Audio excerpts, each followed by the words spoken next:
Okay, testing. Can you guys hear me? We're just going to do a quick audio check.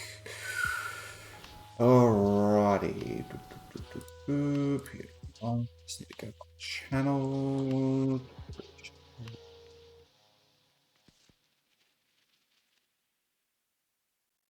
Quickly check to make sure we are online. Yep. Do I have audio? Yep. Cool. We have audio. Alrighty. G'day and welcome. Hope you guys stick around. Today we're going to be trying to speed run PSKoans, which is interesting. I literally thought of this morning. I didn't really have anything else to do today. So we're just going to jump on there and give this a go. So I haven't ever looked at. I've looked at PSKoans before, but I haven't. It's been a bit of time since I've touched it. And what we're going to do is effectively we're just going to try and do as much as possible within the point within this time and see how far we can get and see if we can do the entire module in 3 hours, which we will see. So that is today's challenge. It's also obviously a learning opportunity for those who basically for myself, just a bit of a refresher, which is always good. And then for those who are actually wanting to see a little bit of PowerShell, it's good as a learning opportunity. And my lights just flickered. Interesting. Alrighty, alright, let's get started. And yeah, let's get cracking into it. First things first, I'm just going to quickly drop the audio for you guys. And let's go. Alright. I'm just gonna zoom this in a bit. All right, sweet. Let's get started. Order operations. Need to take into account. Sometimes there's even more than other languages because all native country need commands space. Yep. Parameter parentheses always get a value word from the outer. Expressions cannot be passed as arguments without being forced to value first. Okay, parameters expressions.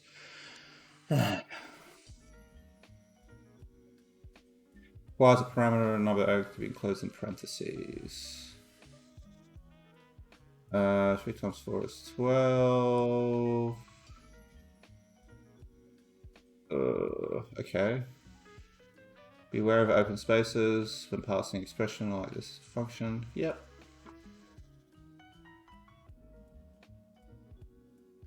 Okay, so it should be sum. So add numbers 4 plus 1. So that's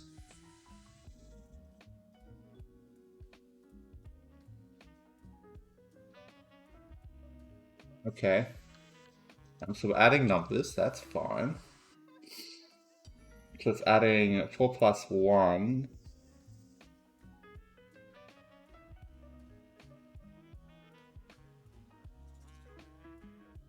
Beware of... Oh man, I've been done this for a while now. Got stuck on the first one. Fair dinkum. Okay. Beware of open spaces when passing an expression as a function argument. It requires parameter argument expressions to be enclosed in parentheses, which it has here. So what should this be? What should that be? Add numbers 4 plus 1 is 18, and it should be add parentheses to this function call to make this true.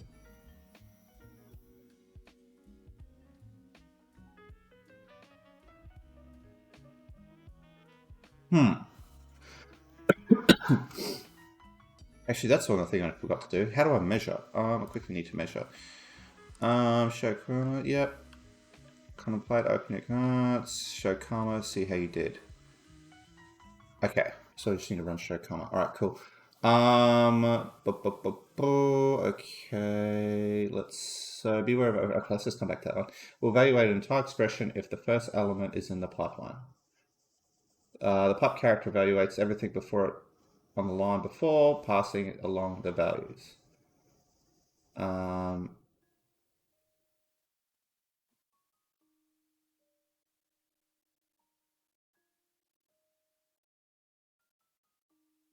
4 plus 7. 4 plus 7 should be 11. And then it's oh gosh, okay. 35, so we're looking for 34.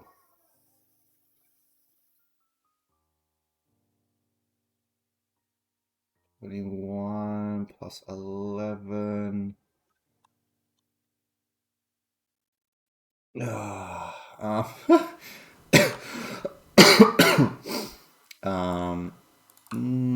What's that gonna be?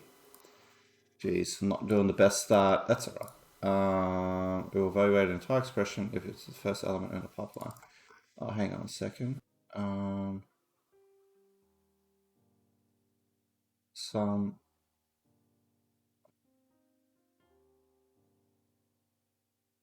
4 plus 1. Okay. I'm guessing it's plus. That's 23. We'll have to come back to that. It should be 19.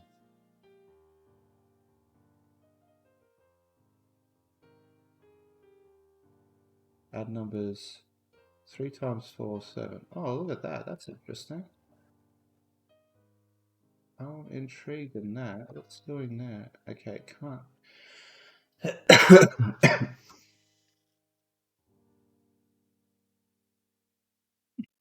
Okay. So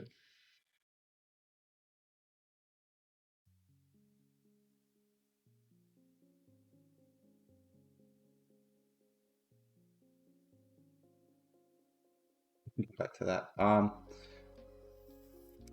35. So you got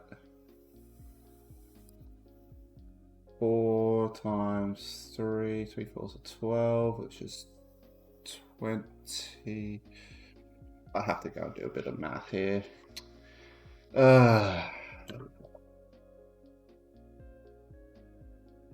24, okay. 2, 3, 6, 6, 3, 6, and a half, 4, 3, 4. A bit 8 threes. Should be 24 plus 11 should be 35. Otherwise follows standard mathematical rules, although PowerShell doesn't have a native exponential operator. 3 plus 4. It's 12. So 4. That. It's 0.5. So it'll be 3.5.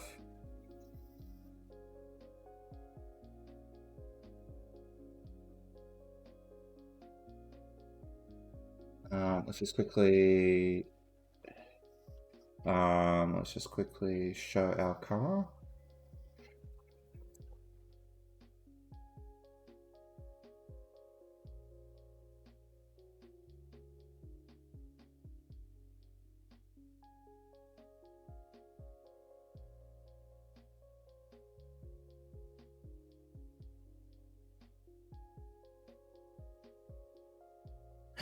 Okay.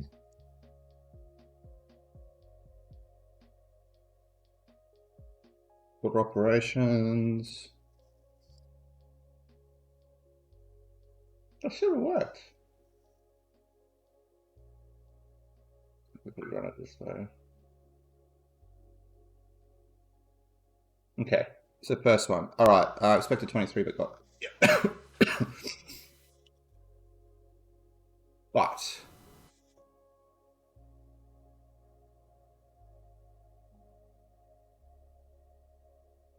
we've got add numbers which will perform that. This is interesting because of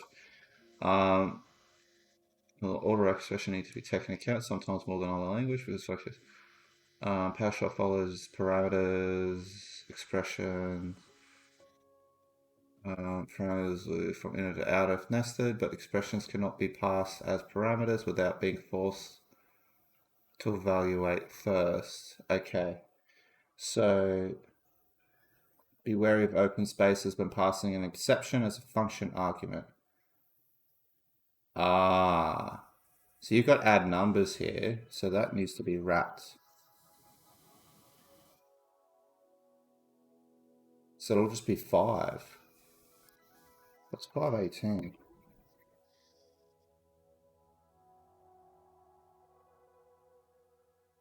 I'm just intrigued now. What's this? Interesting. Ah, no. So it's, yeah, okay, it's doing positional. Okay, so yes, that's right. Sorry. So I was looking at it going, why is it calling this method here? No, that's not right. This is the first parameter, that's the second parameter. Okay, that makes sense. So that means that's 5 plus 18.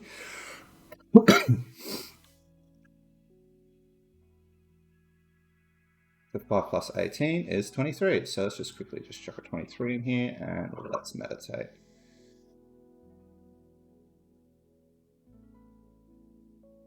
Okay, so that's the first one. And now the second one here is we need to add parentheses to the function call to make this true.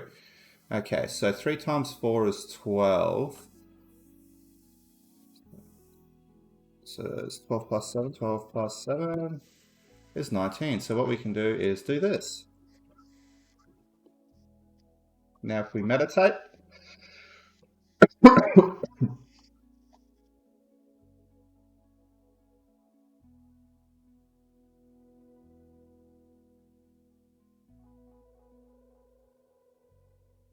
okay, we've done the first 17 of 279. Let's go. All right, what's the next one it wants to do? About arrays. Okay, let's do about arrays.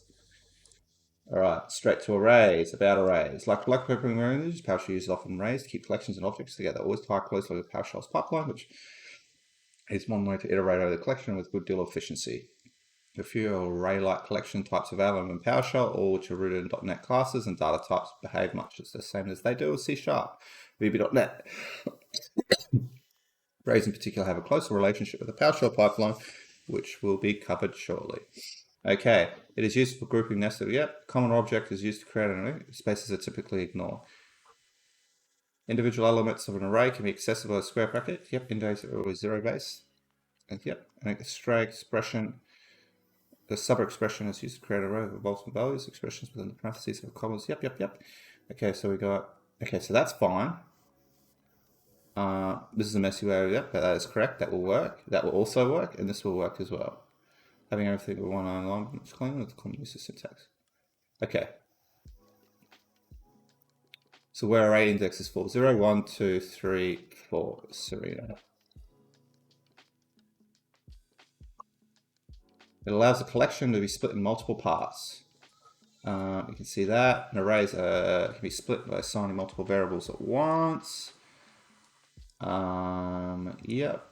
So Jim should be 11. Okay, Jim should be 11. Bob, which is here, should be 70. 1, 2, 3, 4, 5. 1, 2, 3, 4, 5. Bob should be 74. Okay, arrays can be unevenly split by specifying fewer variables. You can see 1, 2, 3. What should we do with the others? What would be stored in the others?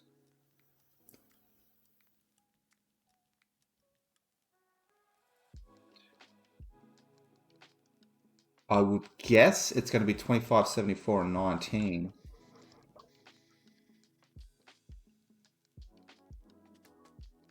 Content array specific. Any data to be ignored. Null, number, others. Number 1. So if you know the context of array and you want to skip specific elements, you can assign, yep, null is PowerShell's automatic variables, yep. Cannot be altered. Any data you attempt to assign it will be ignored. Okay, great. So that means that number 1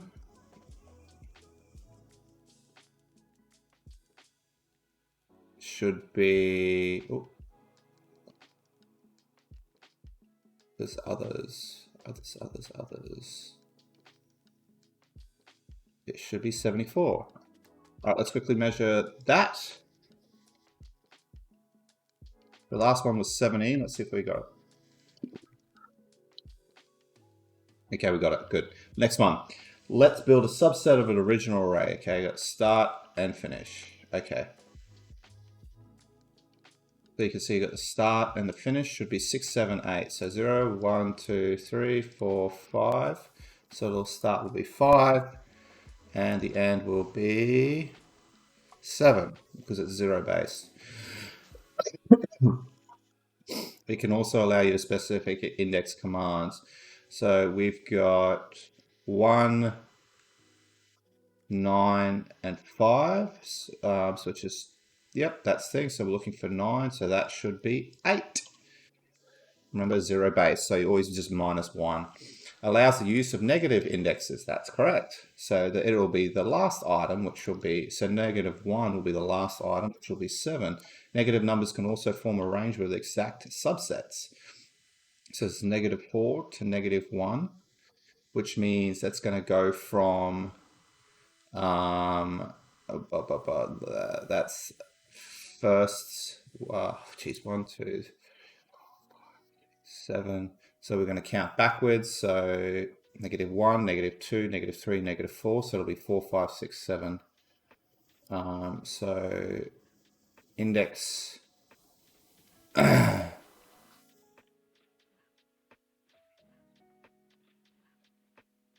So you can see here it's 1.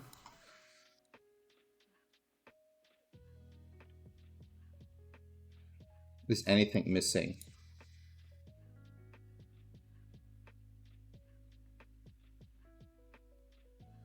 Negative minus 2. Is anything missing here? It has a range. Come back to that one. Let's quickly knock this one out. Okay, index 6. So minus 3. Index.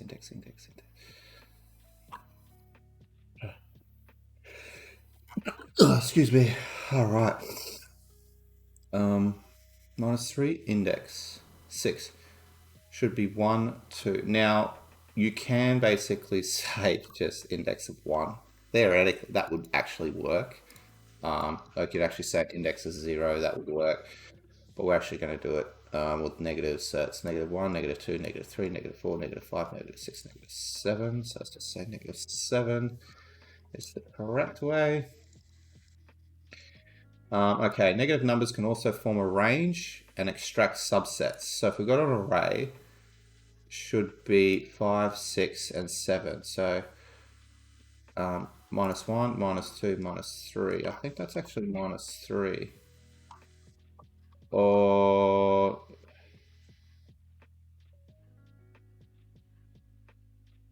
yeah, it's minus 1 because if it's negative 5, 6, and 7, that's negative 1, negative 2, negative 3, not negative 4.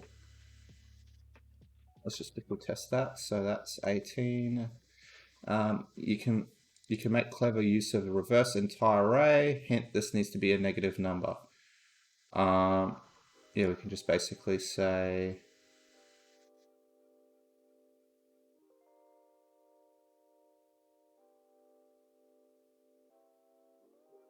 this needs to be a negative number. So we can say maybe just negative 7, but like that would work. Let's just quickly test it. We've got 18. Let's see if it brings it up to 19. Okay, it does. It goes to 20. Good. All right. So we've got 3. Oh. 5. Okay, it does not throw exception with invalid indexes. It allows negative indexes, but what about indexes out of range? It should just be null.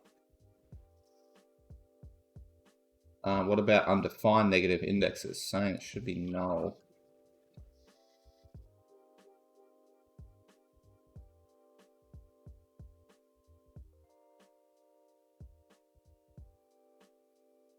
Okay, something's not right here.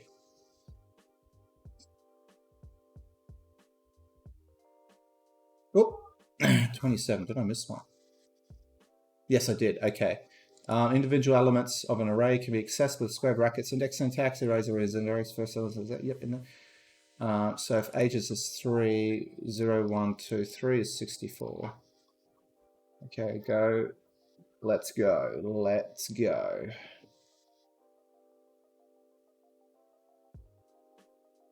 Okay, next one. What are we doing? About sign and arithmetic. Okay, let's go. All right. We've got a lot to go through, but we're going to try and speed run this one. All right. Just like many other programming languages, PowerShell has special operators designed to work with data. We can use the following commands to get how the operators work. Yep. Loosely, all operators follow a few categories: assignment, arithmetic, comparison, redirection, and string. The determine order of operations. Arithmetic operations typically execute before comparison operators, followed by string operators, redirection operators, and finally assignment operators. Expected value, actual value, should be 2. It should be assigned value properties. So if we've got an array, 1, 2, 3. 2 is equal to 5. With arrays, we can assign values directly to indexes.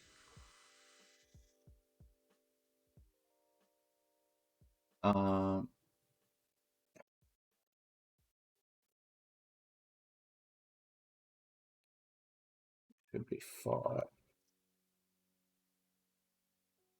It can assign values with many variables at once. var1, var2, var3, var4 equals. Okay. I can literally do this. Oh, var1 should be var2, var2 should be var3, var3 should be var4, var4 should be 27.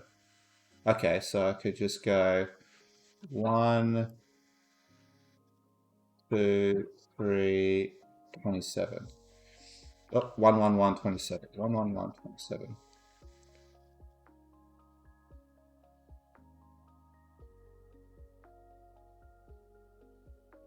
Or can assign multiple values to multiple variables.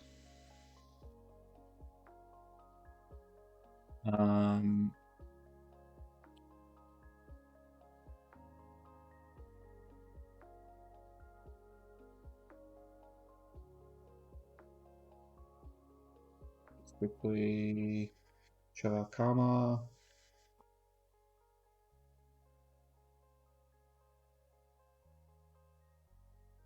Done 4. So it's 1, 2. Yeah, so I think this one it can be assigned to.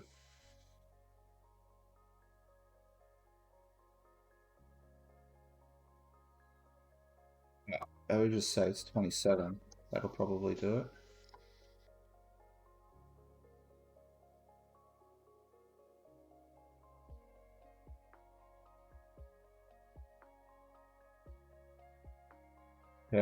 Arithmetic operators. This can be used with standard arithmetic and numerical values as well as some limited usage. Okay, yep.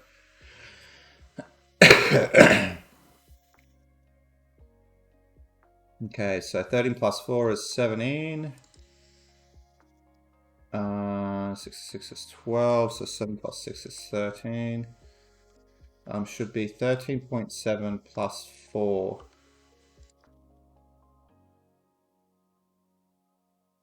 Okay, we can just literally just say it's going to be 17.7, so we can literally say 17.7. It can be used to concatenate things.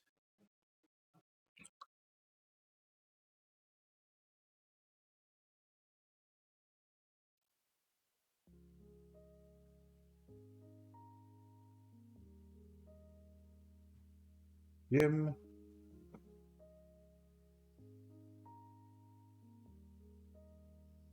I haven't actually used this concatenation ages because it doesn't have spacing. I'm pretty sure that's right. Yep.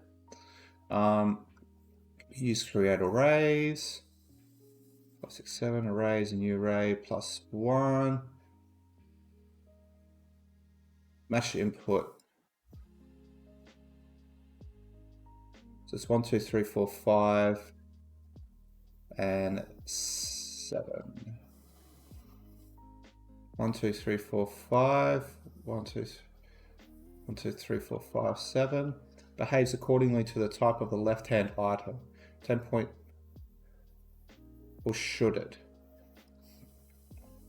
No, it won't.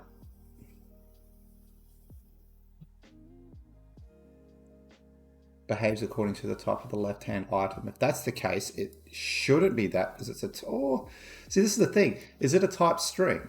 And I believe it is. Ooh. That's interesting. I'm pretty sure because it's type string, it actually, yes, that's correct. Because it's a type string, it's going to be a string. So that means that it won't be 21 thing, it will be 10.511.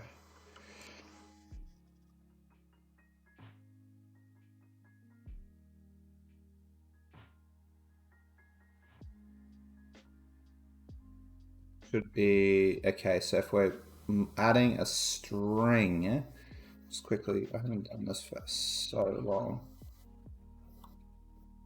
Yes, it's the left-hand operator that it treats. So that means that this is still an addition. So that means this will be 22.5, and we've got 12.21, fill me in, is equal to, should be true. 22.21, geez.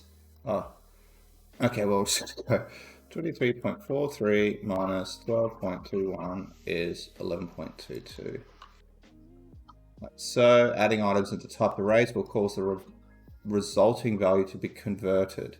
So we've got an integer, which is an array of 1, 2, 3, 4, 5. If we add 17, it should be that. Because it's casted as an integer an array. Context subtraction works similarly to addition. 12 plus 7 should be 5. Gosh.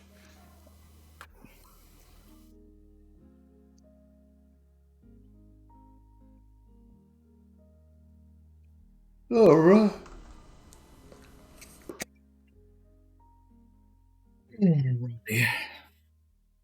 Okay. Works similarly to addition. Should be 5.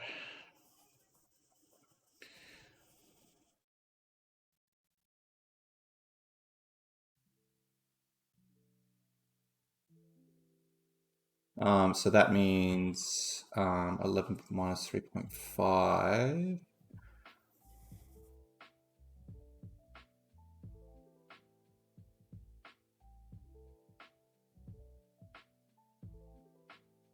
It's 7.5. It's 8.5. 11, 10, 9, 8. It's 8.5. Cannot be used with strings. Except, of course, when the string contains a usable number. Okay. Well, that's... it's 12, 7, 8, 9, 10, 11, 12. So it's...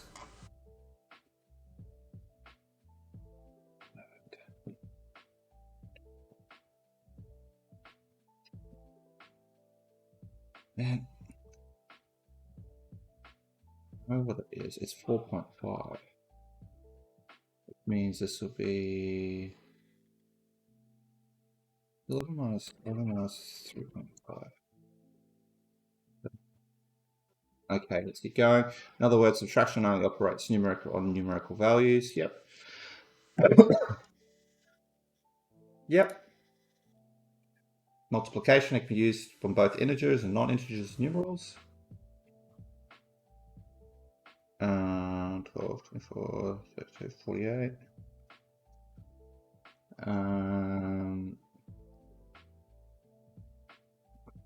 Can also be used on strings.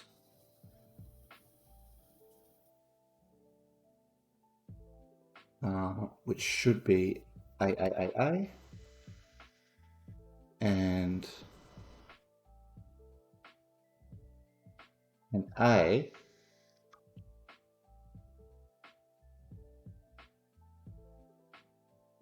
context division is restricted to numeric use only. Okay, hello, yep. So you should throw, unlike with the numerical operators, however, dividing division often results in an integer double value where both operands are integers. 3 divided by 12, yep, should be 0.75. I think 5 divided by 10 is...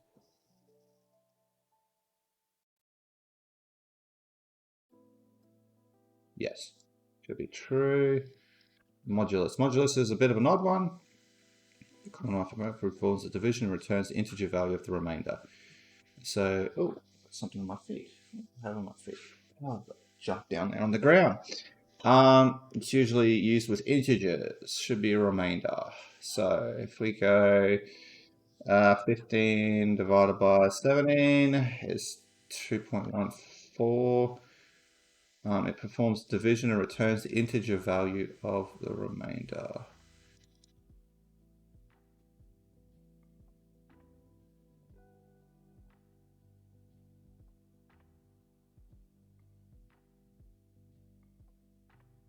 So it should be, oh, sorry, not 17, it should be 14.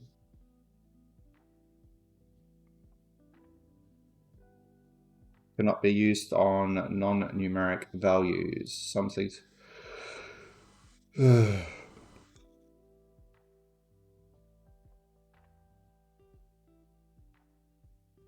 Some things are better seen when you try them yourself.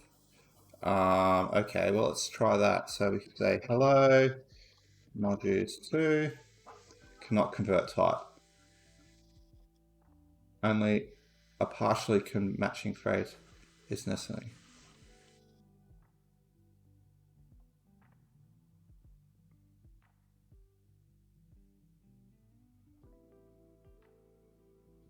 If you have enough trouble, try something similar in the console and see what happens.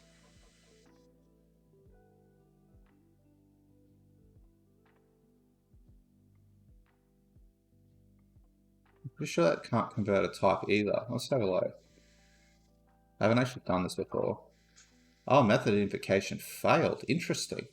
Because it doesn't contain the method OP modulus. Okay. That's method invocation failed. So I just want to quickly make sure that this is right. So string is hello. And if we try modulus, it should be a type conversion failure. Yes. Convert. Okay. So, all right. Modulus is a bit of an odd one. Just quickly want to module that, see what it does. Is 1. Ah, I said 14. Okay. I'm not the best with modulus. Arithmetic assignment combination operators. Okay, can be used to simplify expressions. With only an assignment and arithmetic, some expressions can get a bit unwieldy. 5 plus 5 should be 10. We can combine the two, increment or decrement a variable. Yep. Okay, so 12 plus 7 should be 19. Okay. We can even... So... Okay, so now we're minusing 3. So 19, 18, 17, 16. So that should be 16. We can even combine multiplication and division with this assignment. So now we're going to divide 16 by 2, which should be 8. And then we're going to multiply by 3, which should be 24. Modulus hasn't been left out either. Value is 12, modulus. So you can also modulus by 4, which... 3 4s are 12, which means there should be no remainder. So it should be 0.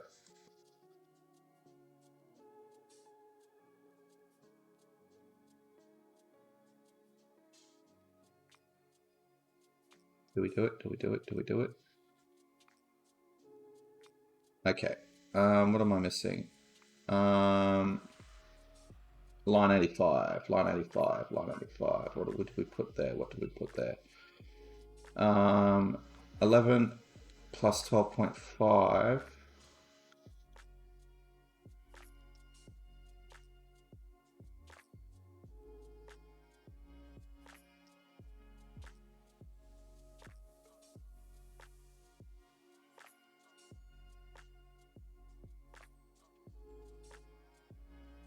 Yeah, 11 plus 12.5 is, oh, it's 23, dude.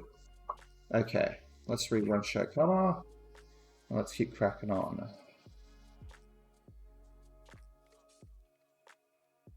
Oh, we're missing another one. It behaves like line 91. Oh, I made a big mistake. Big mistake there. So it should be 1, 2, 3, 4, 5, 17. See if that fixes it.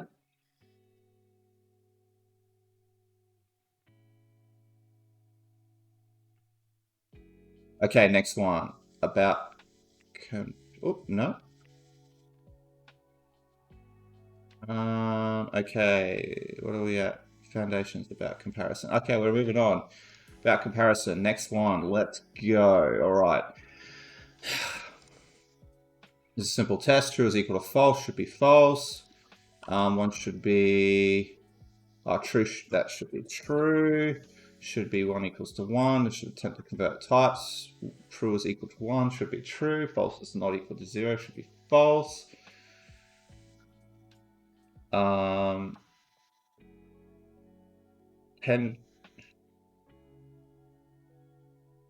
Okay, so true is equal to 1 should be true. False is not equal to 0. Boolean values are considered the same as 0 and 1 in integer terms and vice versa. Okay, so that should be false because true is a 1. Minus 10, that should be false. Let's quickly want to check. I'm pretty sure that's true because it's 0. Yep, that's right. So then we got 10 is not equal to 1. That's true because 10 is not equal to 1. Strings and numbers should be converted if possible. So 1 is equal to 1 should be true. Yep. Is not equal to true is false. They're the same. Strings containing text behave a little differently in some cases. Okay, string is equal to 1.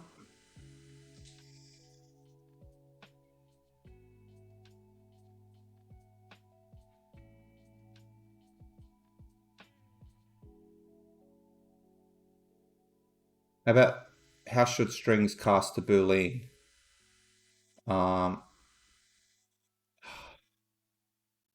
String is equal to 1, but if we cast it to Boolean, that should actually be fine. I'm pretty sure. I haven't...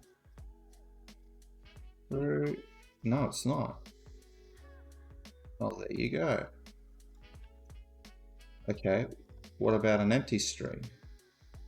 That should be false. What about string containing a number? That should be true. In short, strings don't care about their contents when cast to Boolean. Just going to quickly check to make sure that's right. Yep.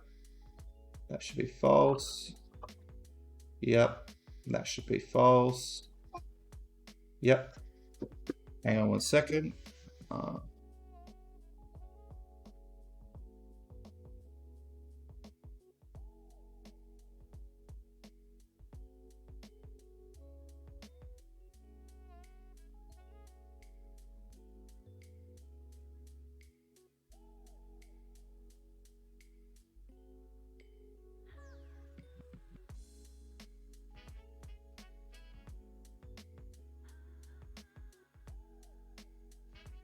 Sorry about that. I just had to have my daughter walk in. She wanted to play Nerf guns. All right, should be that. Yep. Okay. The short strings don't care about their contents when cast a Boolean. In short strings don't care about their contents when cast a Boolean. Should be false.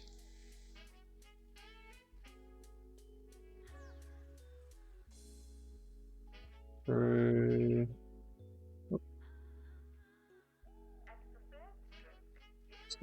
Oh no, it's not because okay, yeah, because it's explicitly casting it. Whoops. String false should be false.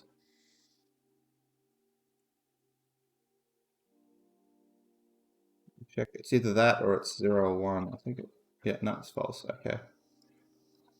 Okay, changes behavior with arrays. Note that an array must be always on the left-hand side of the comparison. Yes, array is equal to 2 should be 2.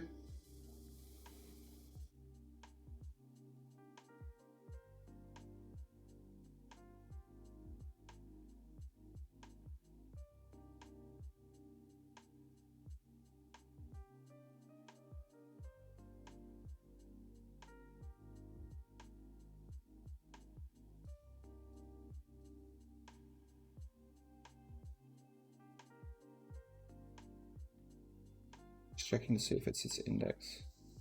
Okay, so if an array equals 2, array equals 11 should be null. Yep.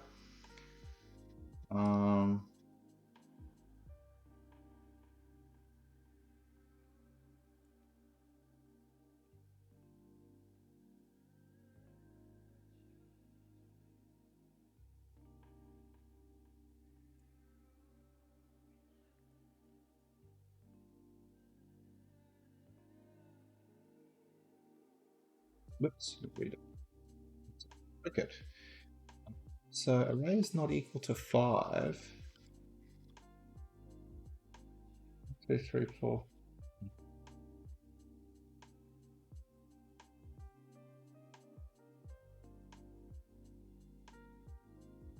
But removes the 5. That's interesting. I've never seen that before. That's cool.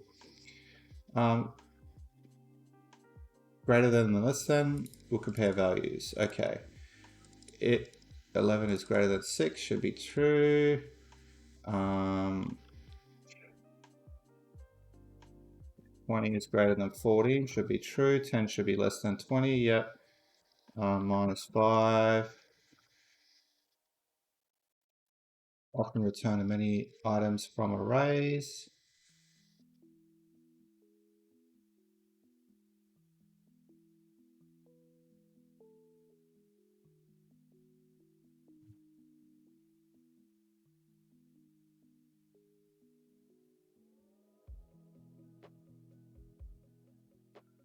Could be 1 and 5. Quickly check that. I'm pretty sure that's right. Yep. Should be null. Let's quick check that. Yep, that should be null. Okay. Context of greater and then greater equals and less equals is a combination of above two types. 1, 2, 3, 4, 5. Yep.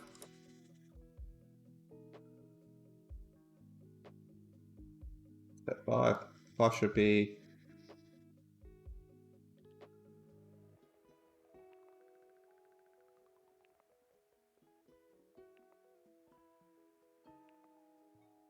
cool. All right. Contains and not contains. Returns true if the right hand of value contains in the left hand array. Okay. 1, 2, 3, 4, 5. Search value.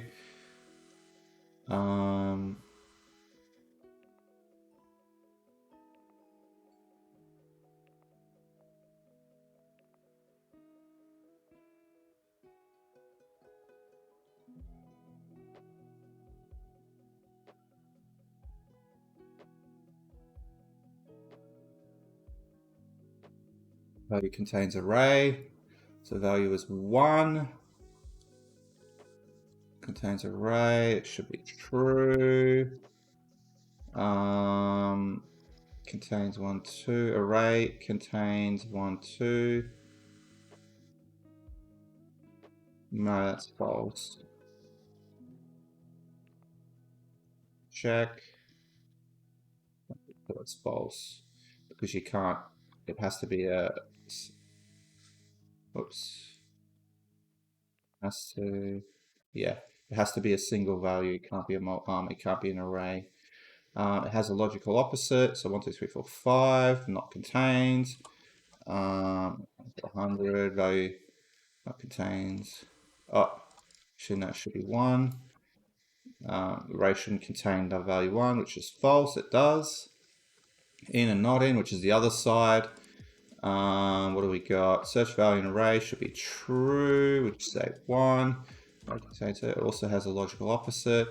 Not in array, which is 1.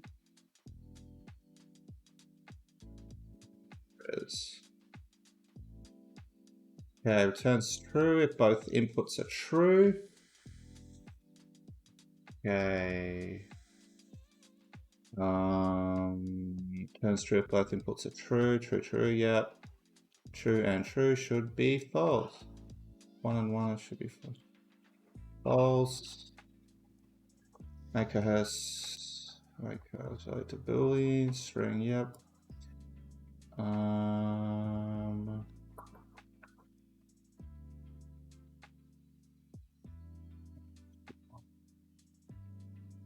No, maker has values to boolean.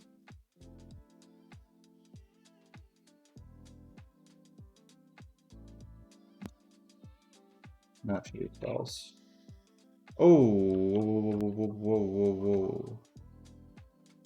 Never seen this before. Okay, so if I would do something. Yes, that's what I thought. Should be false. Because if it's an actual value, then it's true.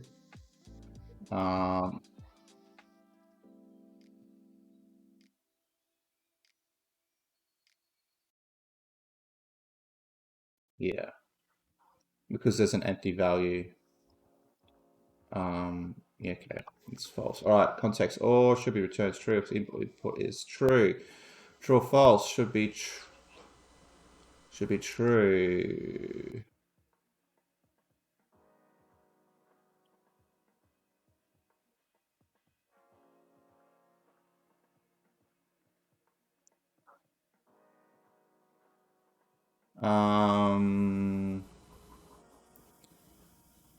False or true should be true. True or true should be true. Effectively, anything that contains a true, if it's false and false, it would be false. That's what, yeah, that's what I thought. Okay, make host values to boolean. Okay, so string, yep. String or number should be false. Should be 0. 0 or, oops. 0 or 0. Oh, that's true. Okay.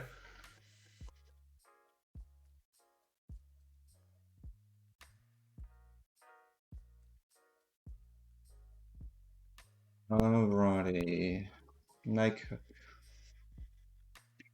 values to boolean.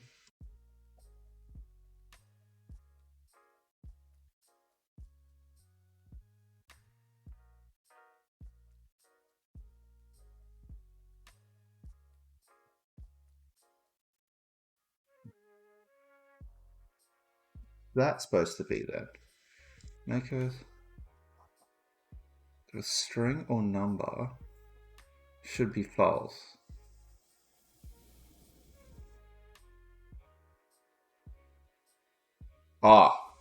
No, because that's an equality. I have to come back to that one.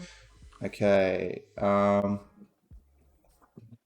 Context X or returns true if only one input is true. You have both. Okay, yeah. That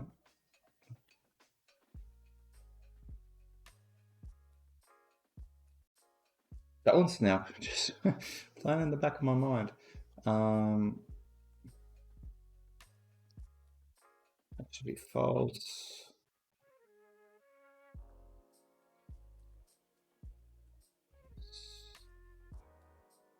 Check, I'm pretty sure that is false. Yep.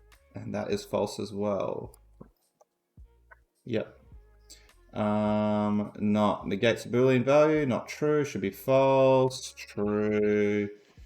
Should be not false. Can be shortened to. Should be true. Let's just measure up. Oh, I know we got some wrong here.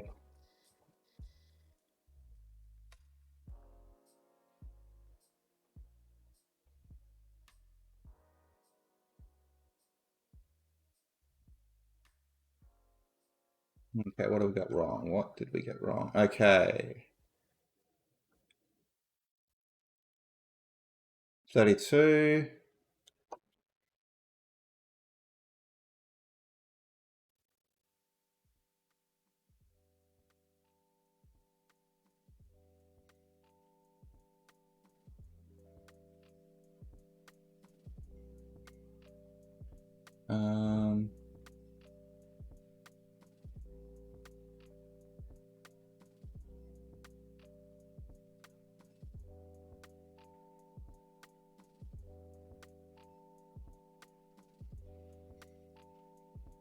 What about high numbers?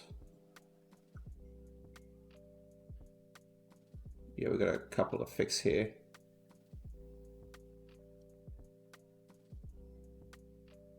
Okay, so line 32 should true is equal to 10. Consider the same as 0, 1 and vice versa. What does it say? I thought it was false. No, it's true.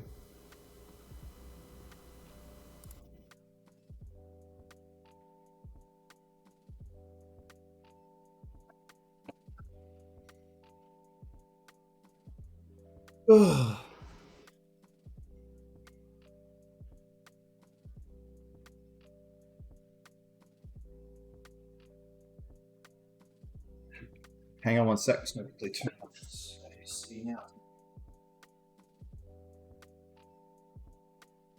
All right.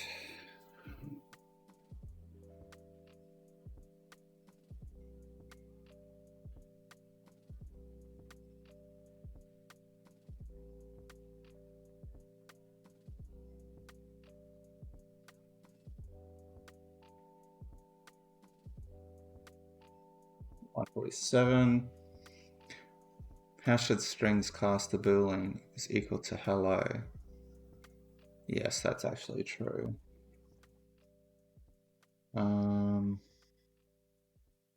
Remeasure.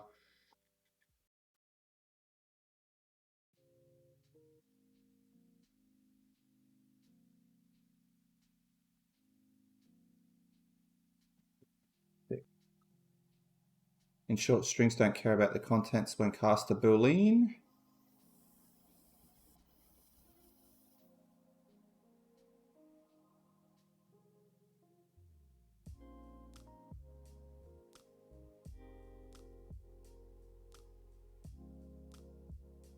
What's that? Is that true? Well, technically, yeah, it's okay, yeah, because it's a string. Okay. Yep. Short. Yep. Should be string calls. Yep. Okay.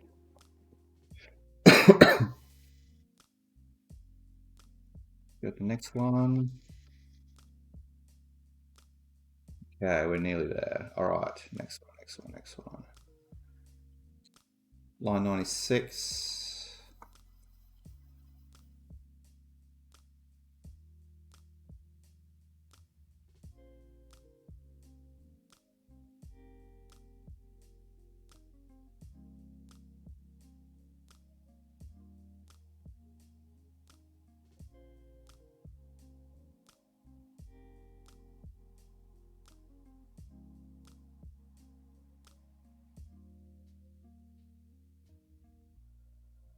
is a combination of the above two types. Okay, array is greater than equals than 3. Should return 3, 4, 5. Is less equal to 2.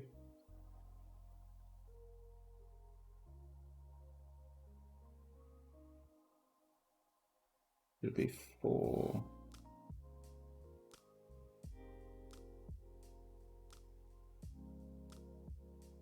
We can get it now.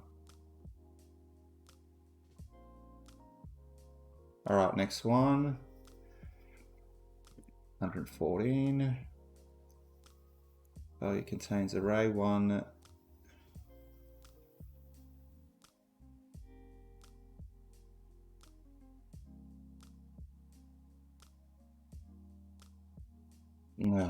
Whoops, I made a mistake. I got my operators around the wrong. I got my values around the wrong way. So array should be there. Value should be there.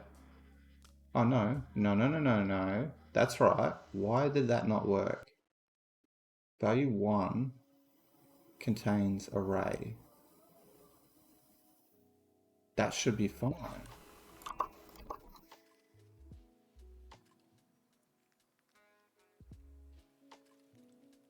It'd be true. Why is that wrong? Is it type specific? Just, I'm out of curiosity here.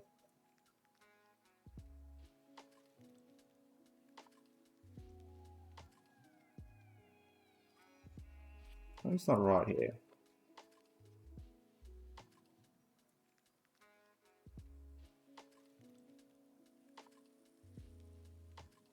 No, I was right. I was right. Sorry, no, I got myself muddled up. So it actually needs to be array contains value, not the other way around. Whoops, I made a mistake. So that is false. It doesn't matter whether it was run or not because it's, yes. I just got to make sure I read. Okay, let's keep going. Measure comma.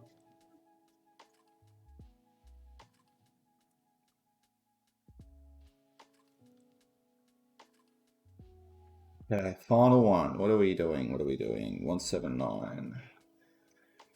Okay, string or number should be false.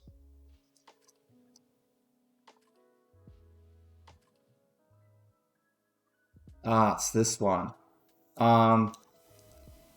String or number should be false. This is the one that muddled me up last time.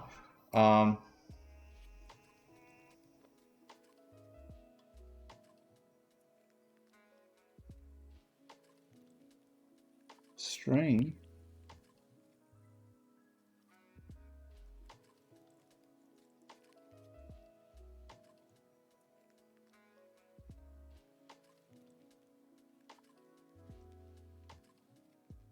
Hang on.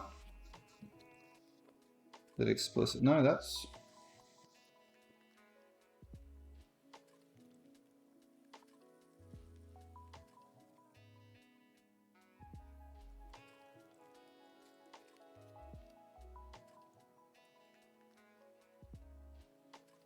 Yep, to false.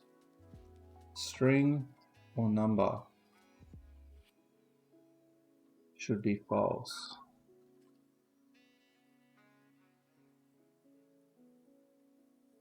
What does it want there?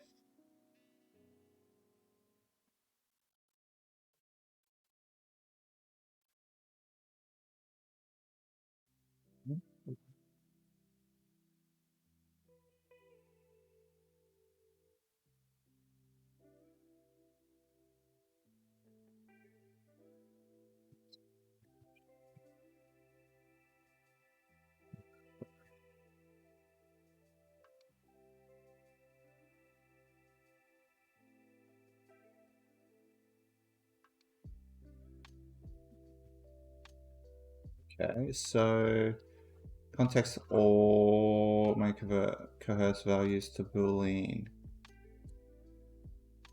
But it doesn't matter whether it's a false or a true. It's effectively a string should be false.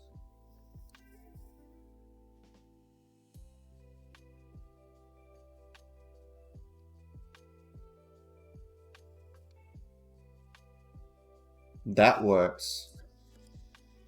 Unless I cast it. But I don't think that's the intention, unless it's... But I don't think that's right. Because that's not a string.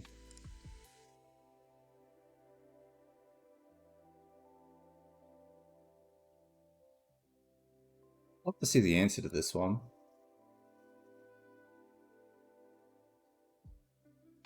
Because that's not a string, that's a type Boolean.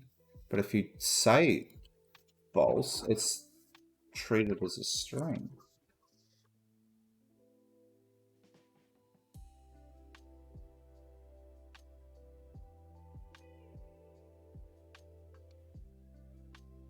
Yeah, it's treated as a string.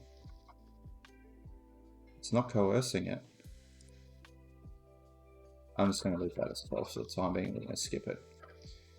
Alright, let's get going.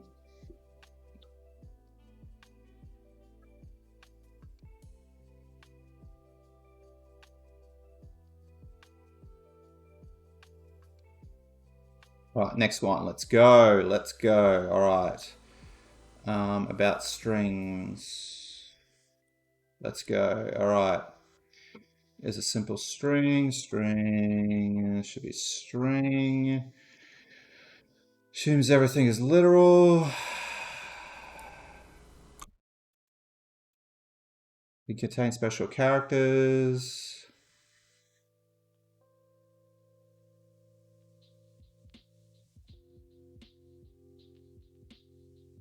When it's a literal string, there's no substitution. Can contain quotation marks.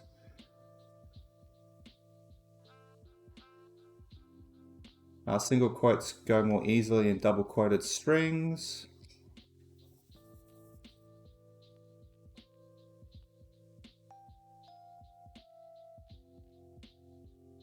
Weighted strings.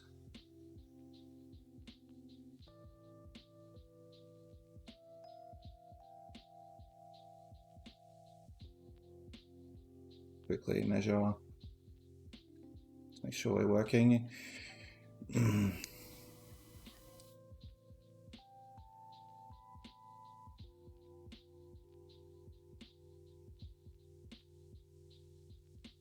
Okay, we're going. We're on the roll. Is there any that we've... Oops.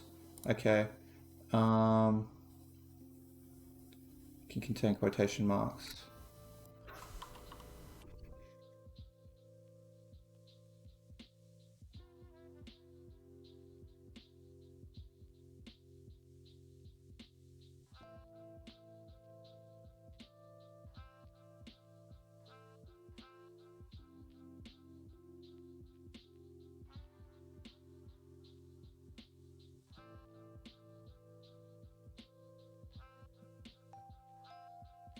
Yeah, that's okay. Yeah, cool. All right, that's right.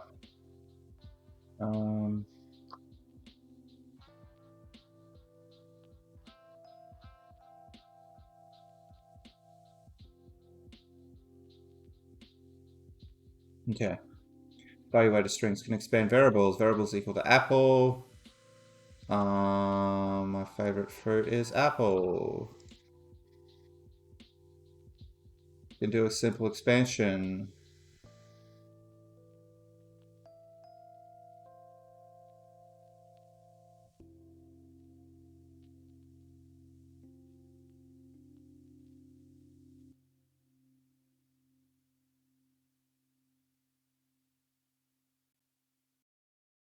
Handles other ways of doing the same thing. Strings can handle entire sub-expressions and you can set it as well.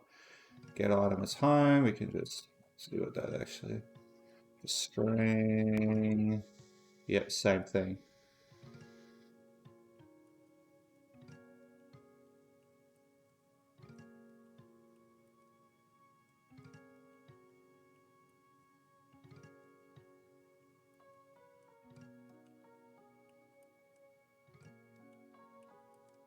Can escape special characters with backticks. Contains letter A.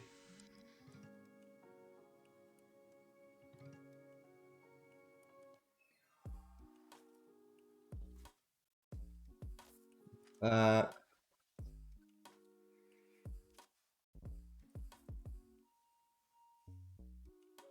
Contains apple. All right, let's keep going. Can escape quotation marks.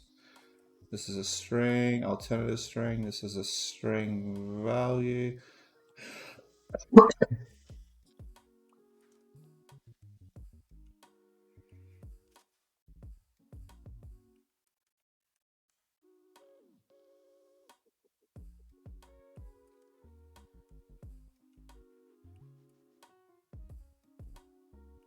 Alternative string. This is a string value. Well, it's not doing any substitution.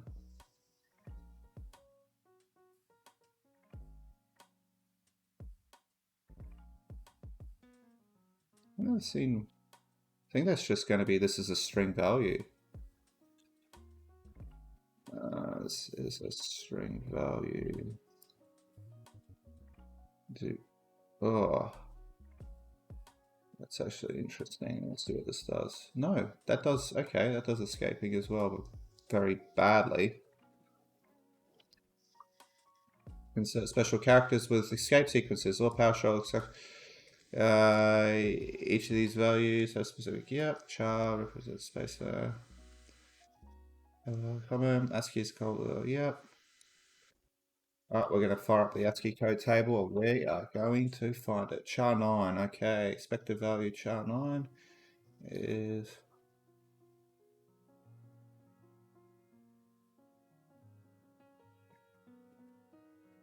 characters.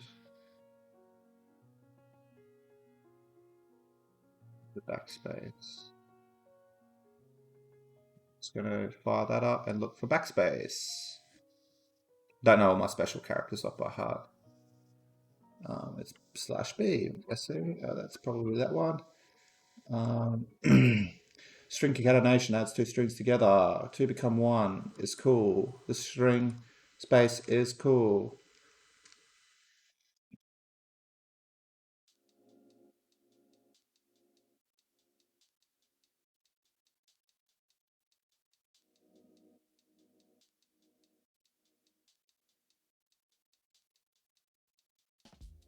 If there's anything that needs to be done there.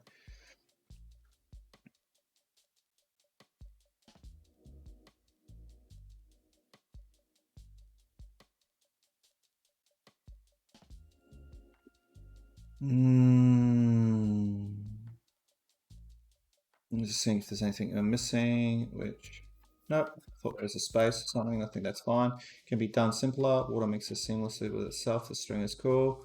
String 1, string 2.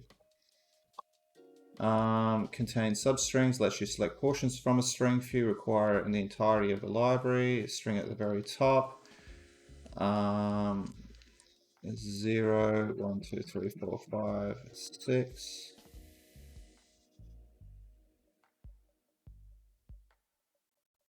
Um, 0, 1, 2, 3, 4, 5, 6, 7.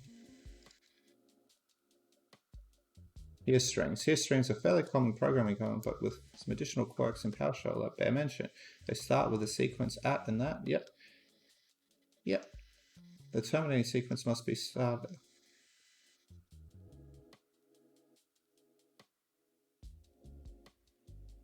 This terminating sequence, it must start at the beginning of the line. Empty space 2.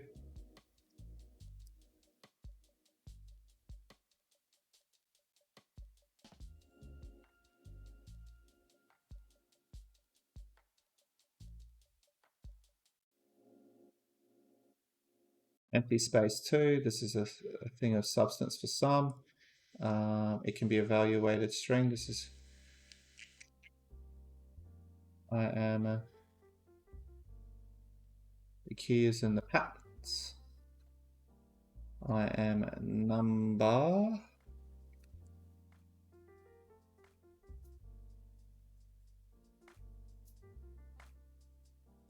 1.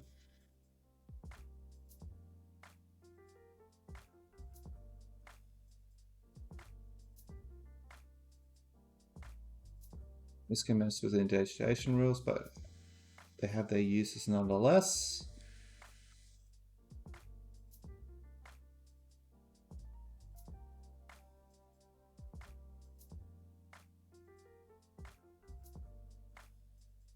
Excuse me. All right.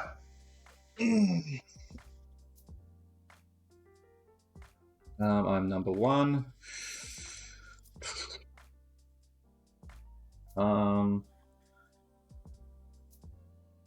Let's get me out of that. Oh my goodness, my daughter just found something. I just want to have a look at what this is. I'm pretty sure it's just going to be that. I'm just like trying to figure out how to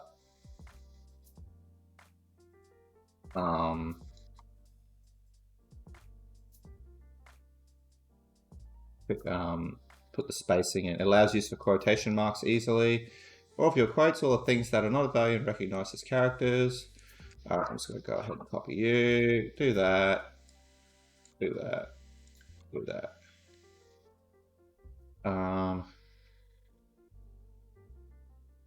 Backtick stuff.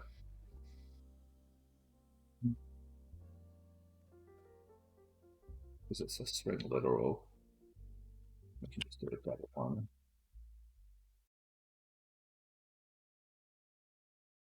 Let's measure.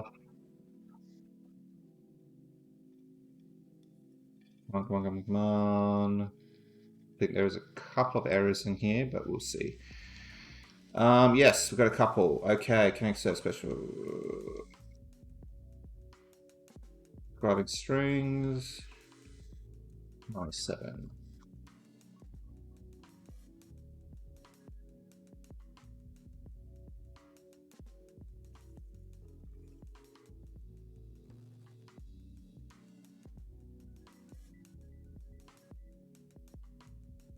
Backtick.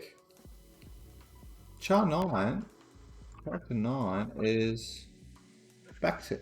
Is backspace. Oh, it's horizontal tab.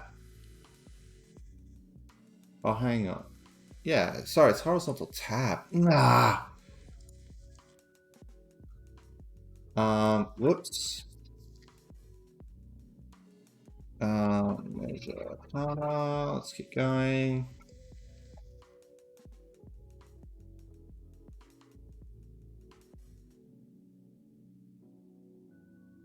One, two, six.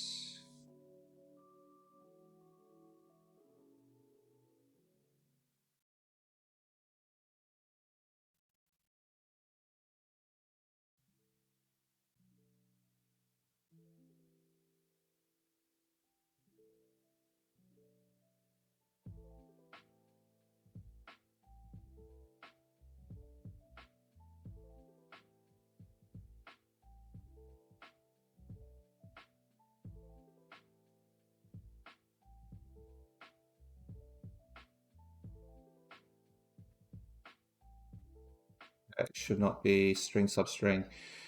Okay, it will then be blank. One of those two.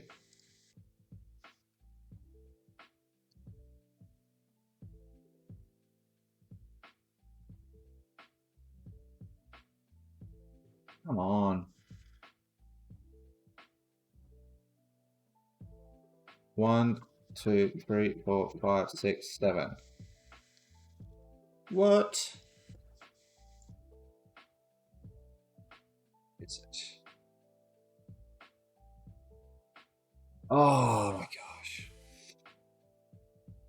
I totally forgot about that. You don't actually need to specify the thing. Oh my gosh. It just reads it to the end of the line. Oh, the end of the string. Ah.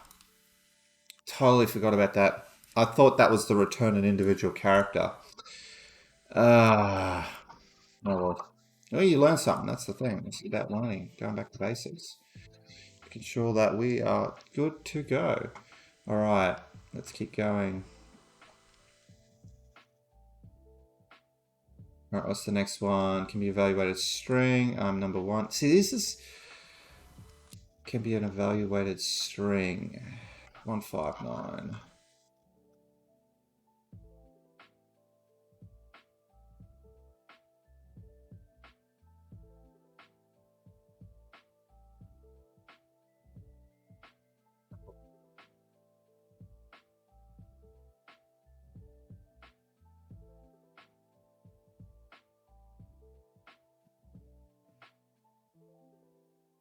Strings definite index expected, but was. Interesting. So how is it that?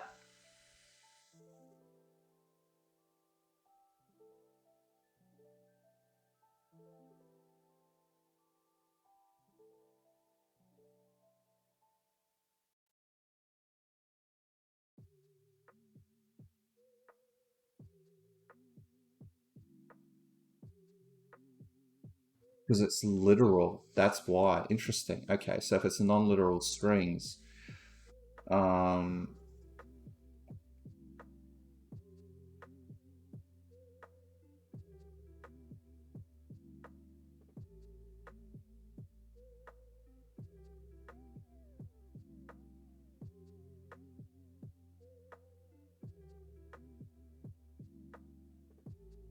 okay, done. Next one. Let's go.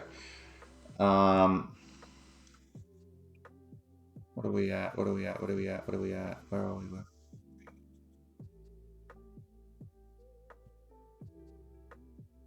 Bring up.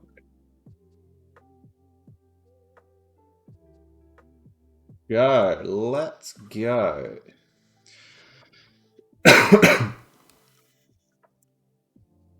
Okay. Equals and not equals. It'll tell you whether the strings are the same. This is a string. This is a string. That's true. Watch out for case-sensitive operators. That's false. This is used for straightforward comparison. String, one more string, one more string is not equal. That's false. Case sensitive wise, case not equal is true. Greater than and less than tells you whether your strings are in a sort. Your string tells you whether your strings are in a sort. Never used this before, but let's have a look. I just want to see. Ah, okay. Is greater than. Because it. Okay, now I know what it means. So that's false. But because string is less than, because it has it, the starting letter is M rather than Y, that's true. Okay, cool. That's good to know. Describe string operator, split operator. Split operators use to break longer strings instead of smaller ones. You can utilize regex. Yep. Okay, cool. Oh, here we go. Good old regex. Hello. Okay, it's splitting on spaces. What a lovely day. We can use regex by default. Hello dear, which should be, if it's splitting on the full stop, we can just go that. You can limit the number of substrings. Split on that. Oh boy, okay. The first four. So Mercury, Venus, Earth, and Mars. You can use simple matching.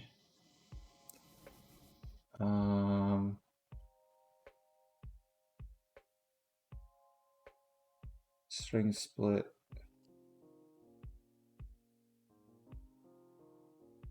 That's interesting.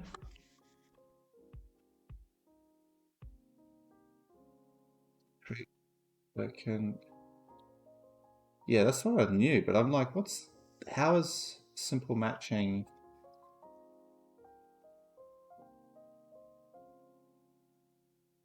It can be case sensitive. Oh, gotta check for comments. No comments. It's case sensitive.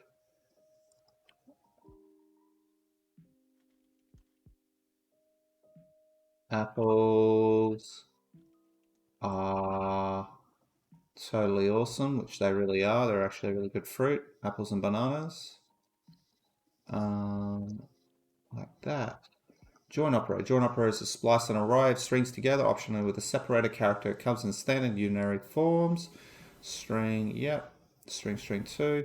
Join string 2. Okay. So, can join an array into a single string. Hey, where are you going? Should be hi there. What are you doing? It always produces a string result.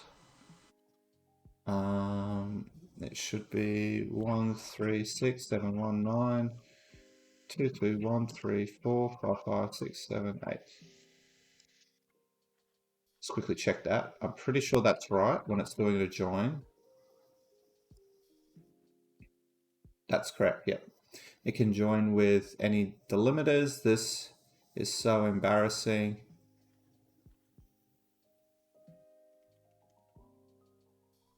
Join with... Ow!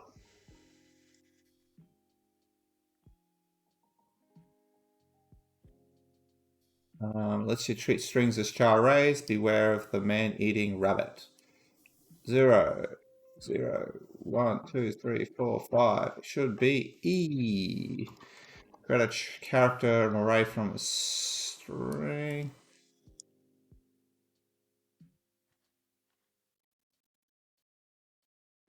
That's going to create an array, so it should be G O O D. Can be combined with multiple join to create substrings.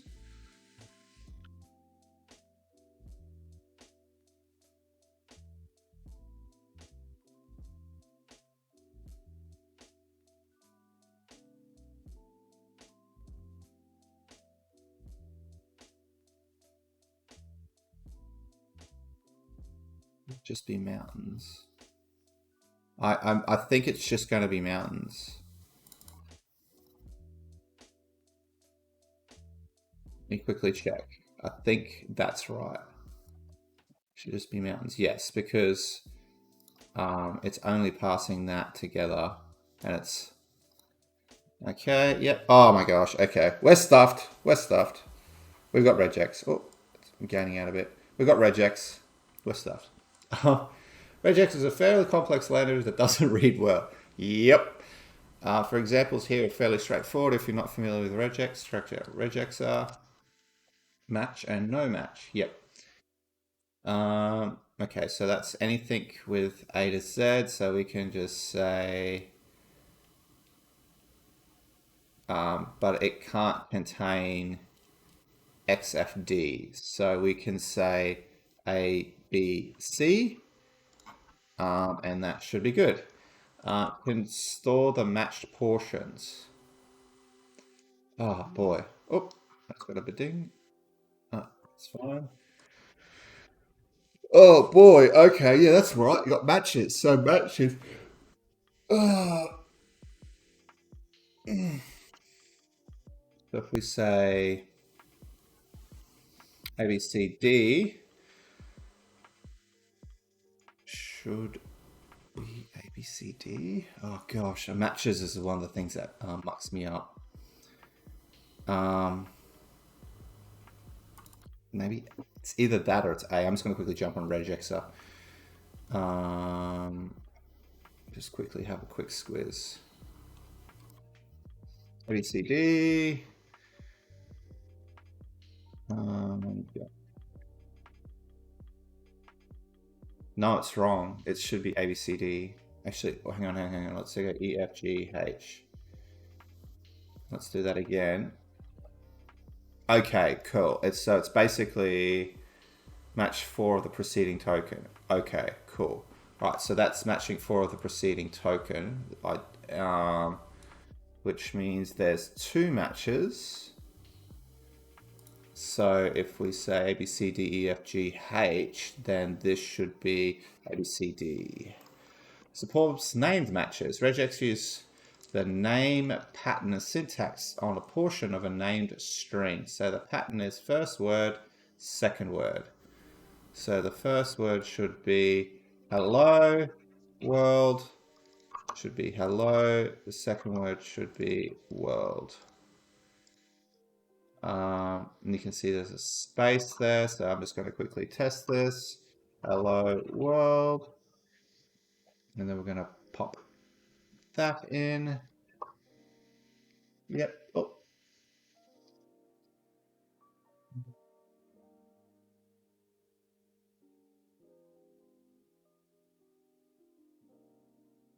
Supports index match group.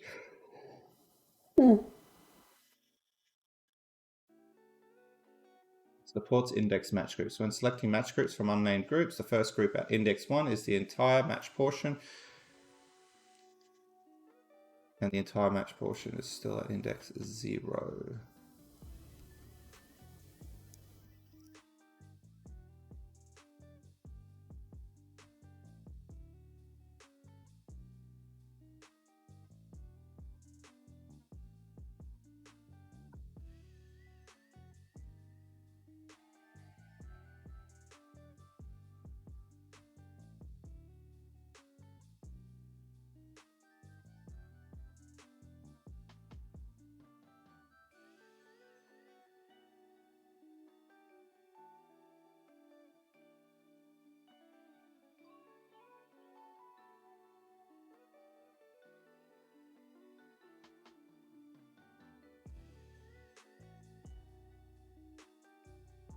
What do we got here?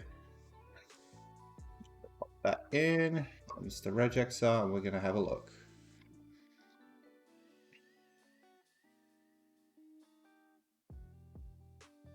Because it's, yeah, I thought that was, yeah, okay, so because it's only reading 3 of the preceding token, that should be then 1, 2, 3. And with that,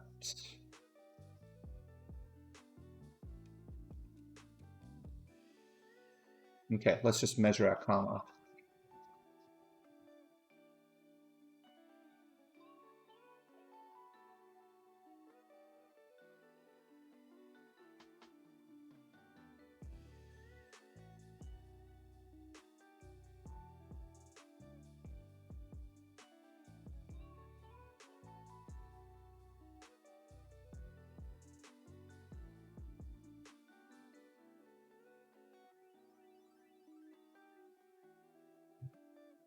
All right, let's quickly go up. Okay, expected. And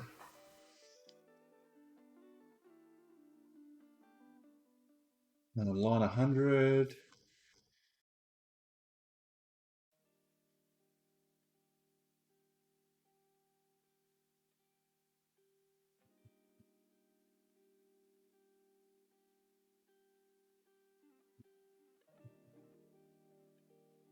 Ah, that's okay. Okay.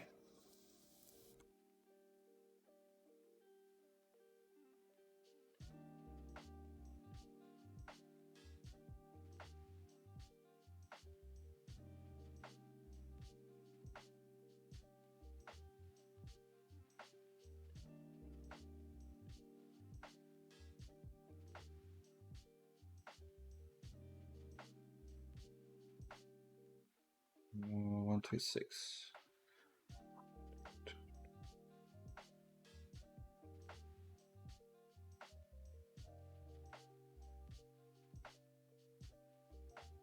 Yeah.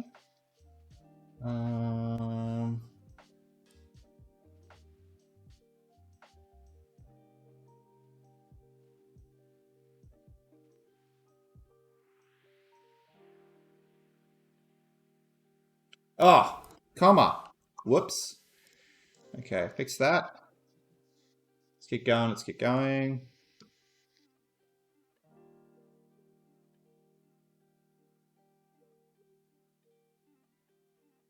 Alright, alright. We're coming up. We've got 1 hour left. I don't think we're going to be able to finish this. That's alright. Okay, what's it? What? It can join with any delimiters.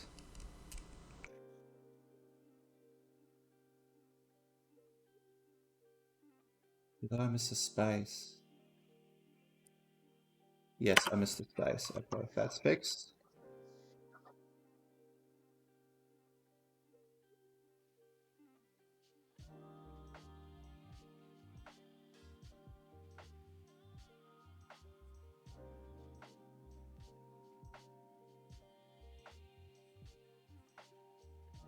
I did that. What was that?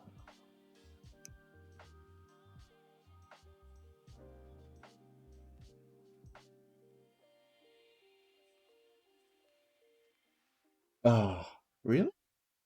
Okay. Regex is definitely not my strong suit. Alright, let's keep cracking on. Okay, replace utilizes regex to replace. Oh god, not more regex. Similarly to the string replace method, replace will replace every instance of the found pattern in a given string. It can be used to replace individual characters. Keep calm and carry on.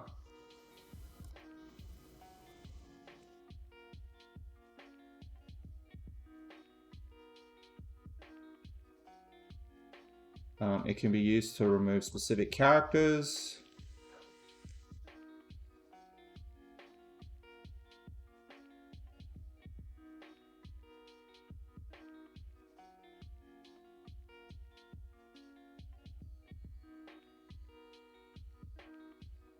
AEIOU replaces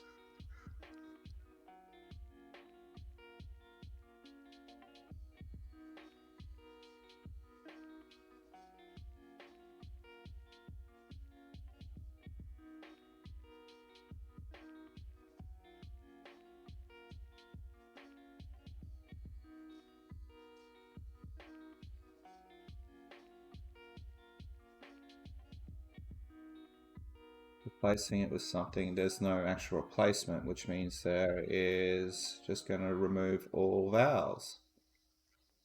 It can be used to isolate specific portions of a string. String, pattern, word. Oh my god. Okay. Yep. These tokens are regex variables, not PS ones. Literal strings are escaping is needed. Replacement. 1, 2, 3.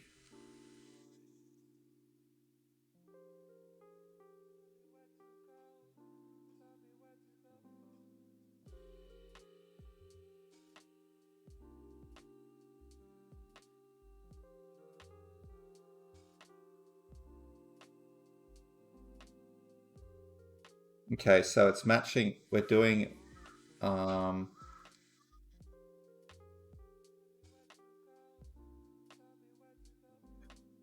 oh dear. Man, I hate regex. Um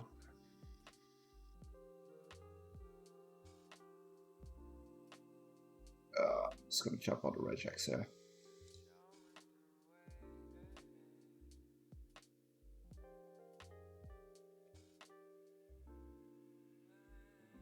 Yep, character. Yep. Capturing group. Okay, yep. So it's capturing these. Match. Okay, yep. So it's replacing. These tokens are regex variables, not PS ones. So literal strings are escaping is needed. I have no idea. I think I'm gonna have to play around with this for a bit. What is it actually doing? Because regex is one of those things with just doesn't like to play ball. What are you doing? Tell me what you're doing. Okay, so it's extracting that, and that. So the replacement is that regex variable, that one, and that one. Out of curiosity, if I do this, it should actually print out the entire thing as well as those. Just test it. Yes, that's correct. Okay. Yes, so what it's doing here is we're doing our regex matches on these, retrieving these values. And then we are storing them as variables, which is 1, 2, and the 0 is the entire thing. 1, 2, and 3. So 1, 2, and 3, and then we're replacing. So what we're doing is we're getting our pattern. We're getting our string. We're filtering with the pattern, and we're replacing it with those values. Okay, that makes sense. So it'll be 0281 3649 8123. Okay, let's just do a quick measure karma.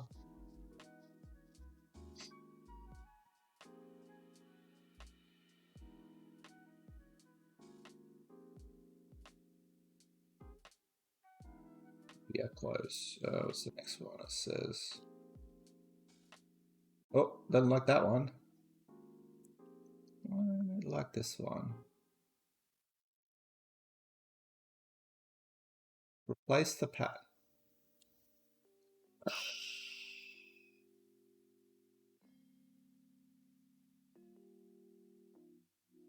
There's no spaces. I should fix it.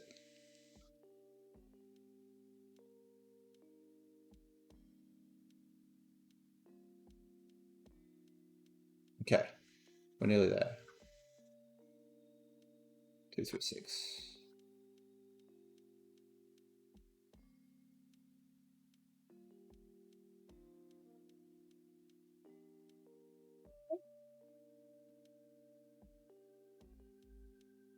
It's replacing it with that specific pattern.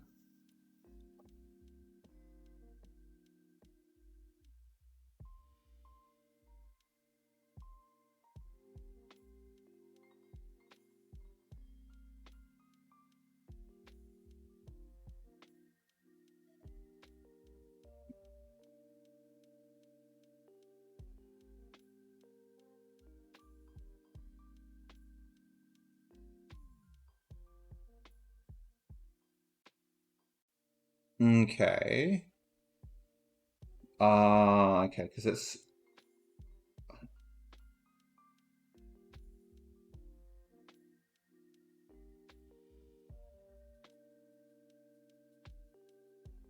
That's a tough one.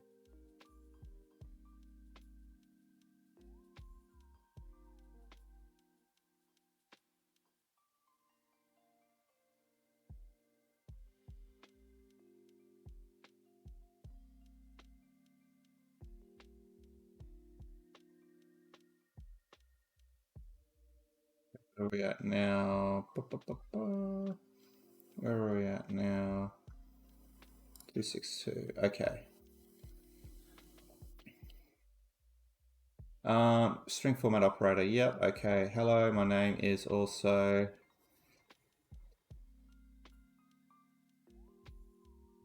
world.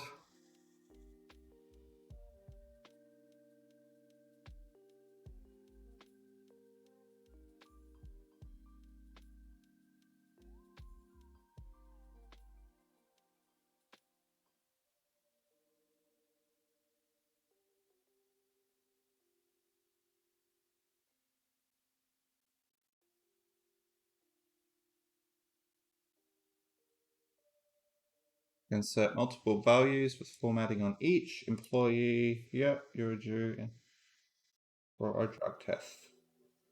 Whoa.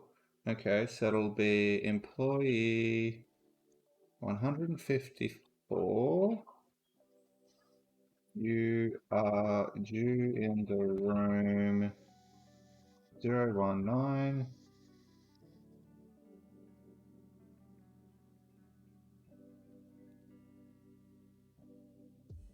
For a drug test. Let's quickly measure karma. It's 21.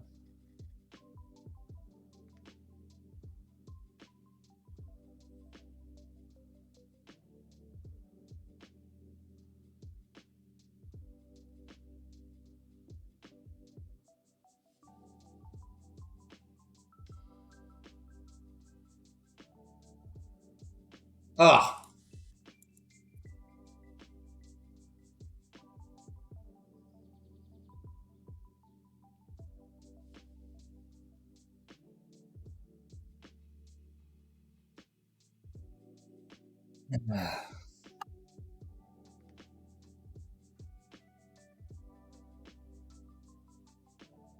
1 hour. Let's see if we can get it.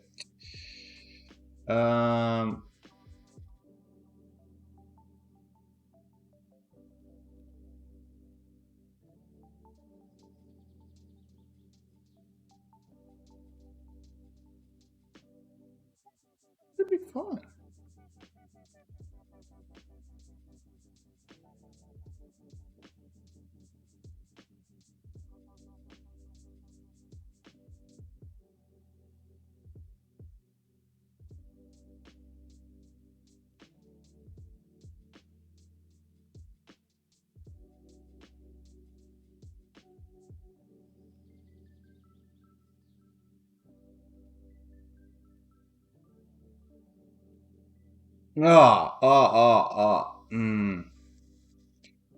Ah. Somebody got caught out because he wasn't paying attention. Employee number 1. That's 19. Good job, Joel. Good job. 1, 2, 3, 4, 5, 6. Employee number 19. You're due in the room of 154 for a drug test. Whoopsies.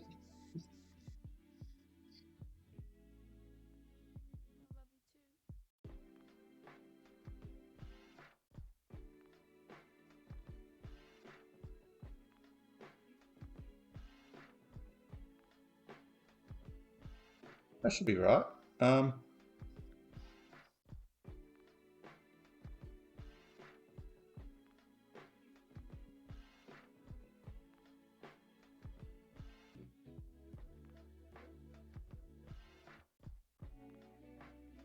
Oops.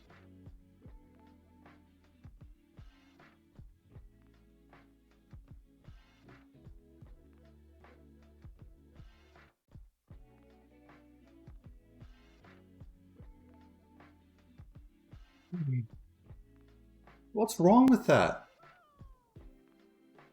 That's right. That's what it is. What did I spell wrong?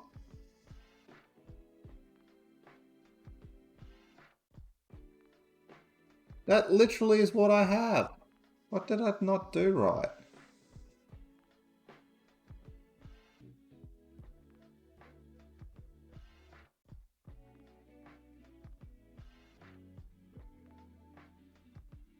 I'm just literally going to copy them two side by side and have a look.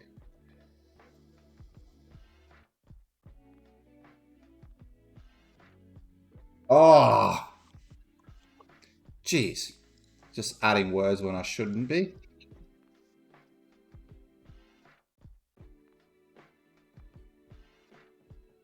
I'm like, what's different about it? It's like in the room. I added in the room. In room. Okay, we've got 2 more. Okay, let's do this. All right. Sub-expression objects in complex values in strings, only valid with hash codes permitted inside the parentheses.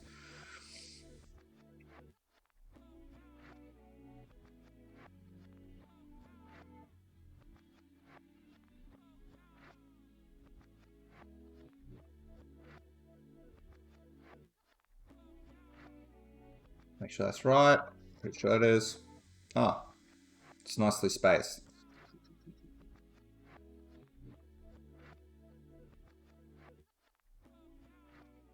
It's necessary to insert an object property into strings. Get item home. Parent. Yes.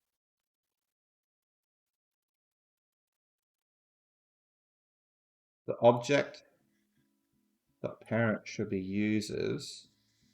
Object should be to string. Oh, Oops, sorry. It should be home. Copy that. Paste that. Dot parent. Let's measure and move on.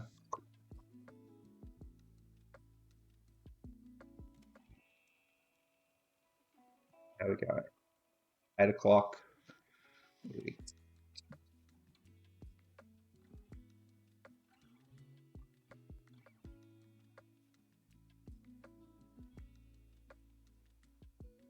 Oh, we're missing one.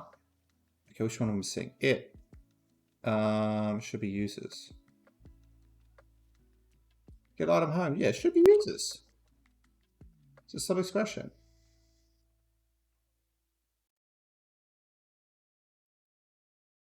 Ah, C users. Whoops. Okay, let's go to the next one.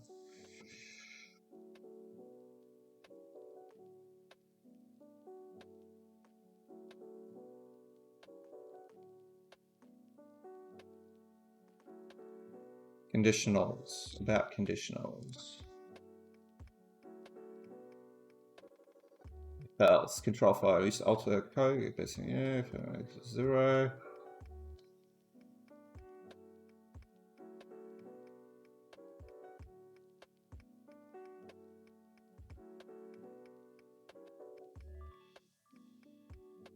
Cert is cert is even.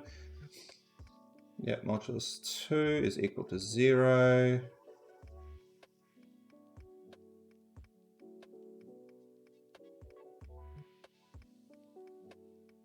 Here's an even number.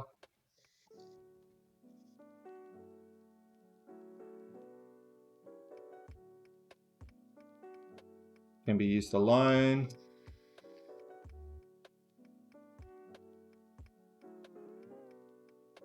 That number is greater than 5.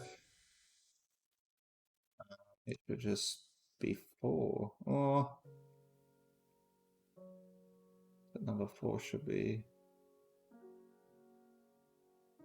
There's nothing in return. It should just be null. Is that number?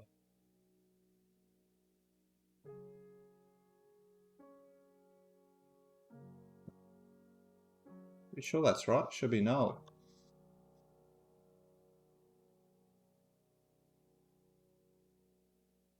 Yep. Assigning values. It can be used to select a value for a variable.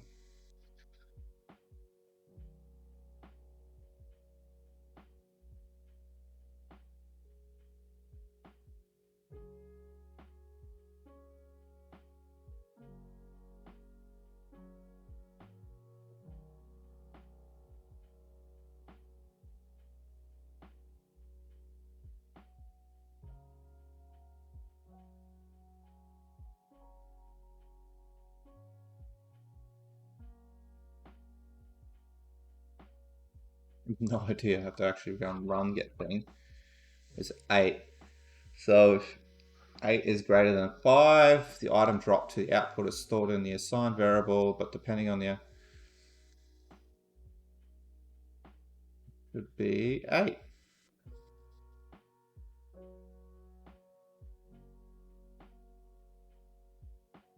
You can also apply a condition to an else.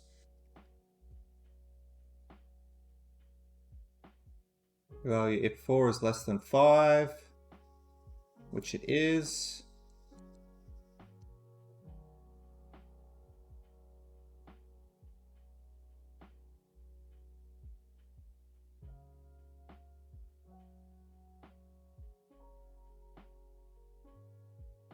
And then value is adding 1. 4 is less than 5. Yep, it is. And then, so it's going to be 5. So 4 is less than 5, yes. Add 10. Oh, whoops, no. And then it's going to add 1, so it'll be 11. Else if string is string, which is not.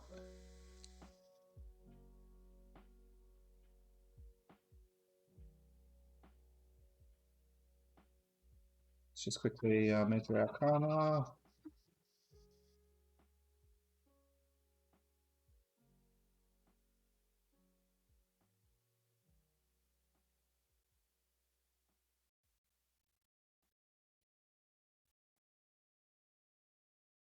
Good, good, good. All right, let's keep going. Control flows. Switches off and replace if else, ifs and else. Through multiple possible branches, folders 4 to 9 for each object.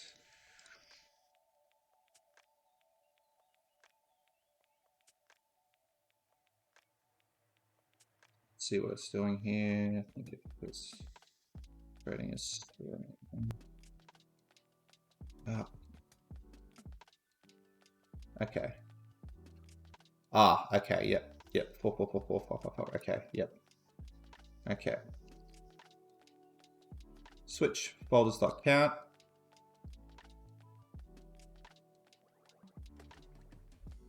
Okay, so we're breaking out, so that's fine. So amount should be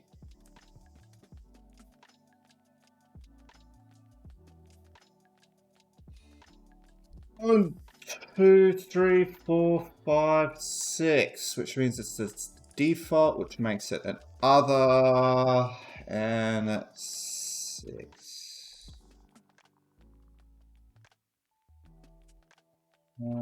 6.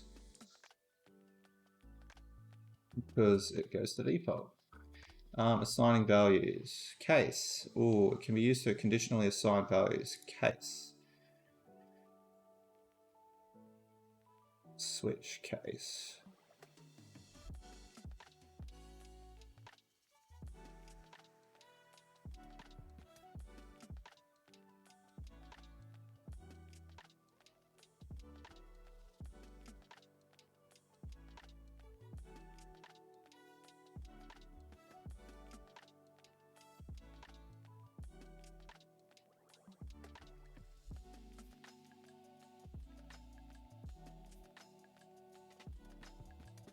Should be 57, and then we can say should be of type integer.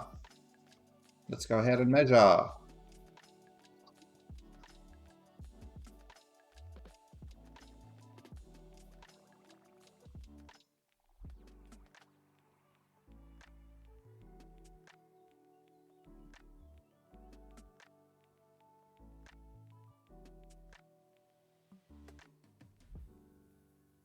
Okay.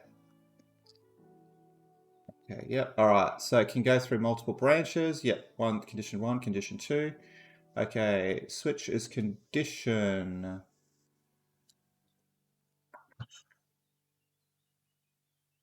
So the output should be 1, 2.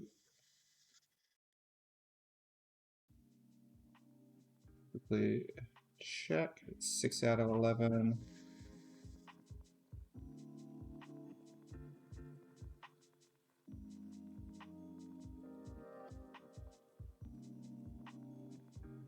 Nope.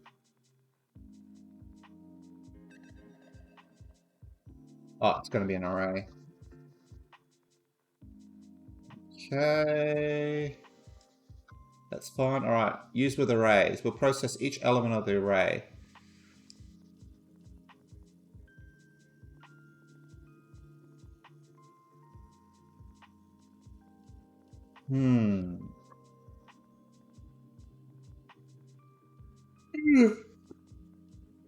Excuse me. Can we finish half of these? All right.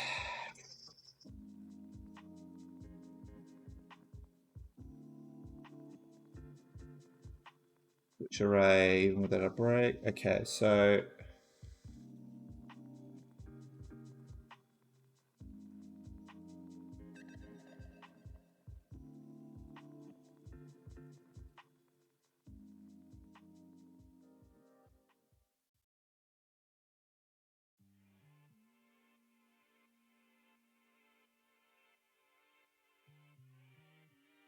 we need 15 and we need 16, which means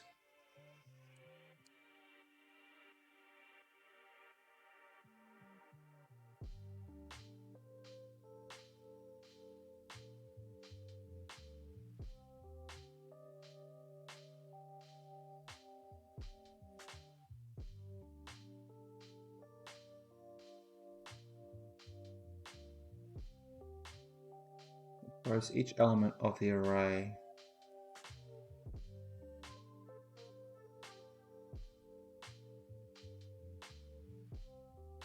should be 16 and 15.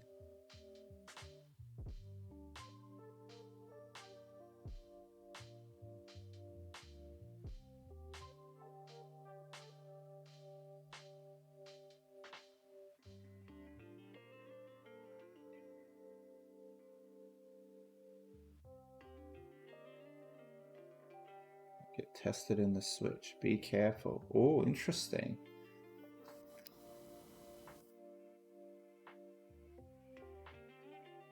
There's only one single input. The continue to words like a braid, except it only skips the rest of the switch for the current value and goes back to test all the other input values. If there is only one single input value, it functions like a break. Even without a break, we'll continue here. If any branch is taken, then the default case will be skipped. Okay, interesting. Okay, so one of them is 4 times 4.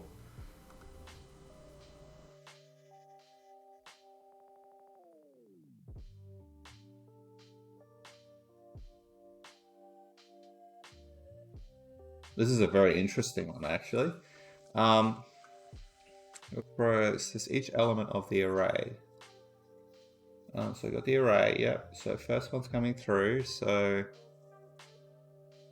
is it 1, 4, 7 or something else? If it's 1, it'll be -2, which is not the case. It has to be 16. If it's 4,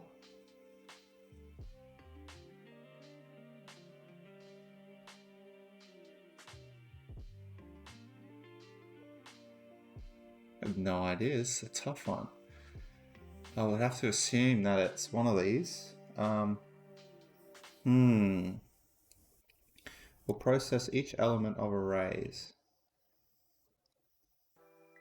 So if I say -2, if I say 1, it's going to...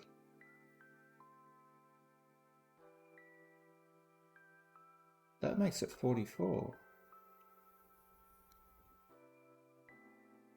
How does that work?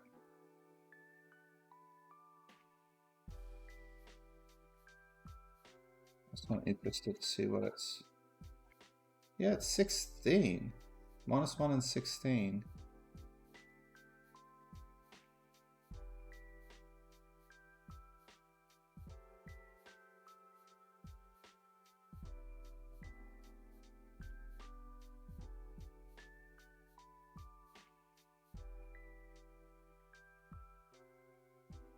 Both items must be get the correct output. Okay.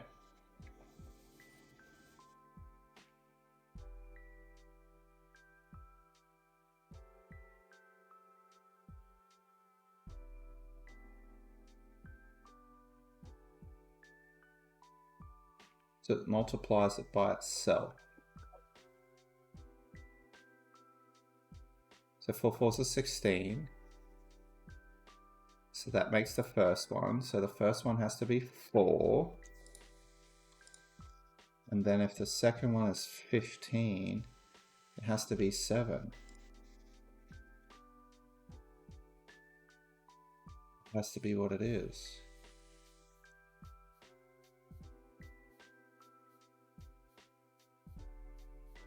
(16) and 15. Yep, that's right. Okay. Okay. Context types of switches except wildcard conditions. Condition.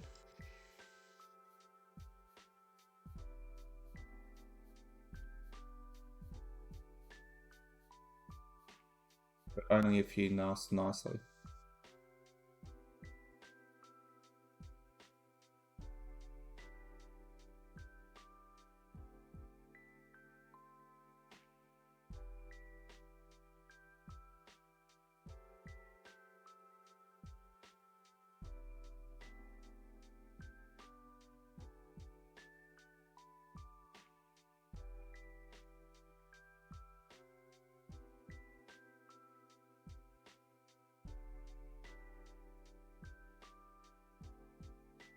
Just quickly measure our comma.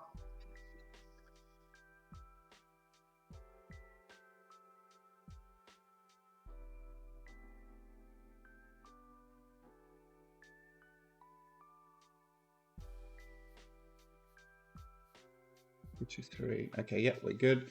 Oh, not regex. Oh gosh. Okay. Enter a regex strings that matter in the pattern. Okay.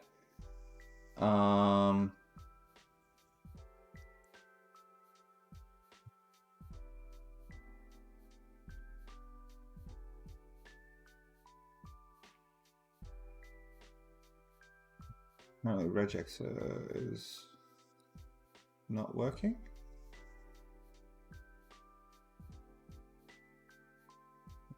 Okay. Righto. So I'm pretty sure it's a. Oh.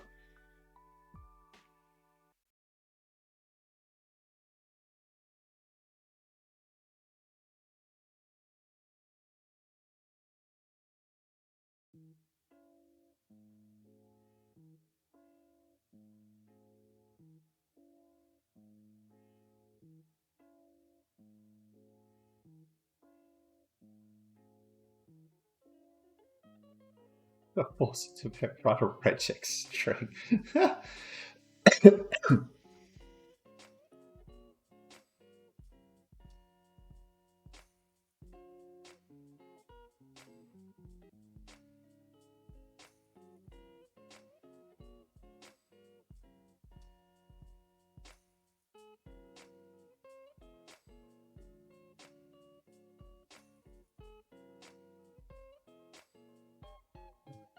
Goes that to n.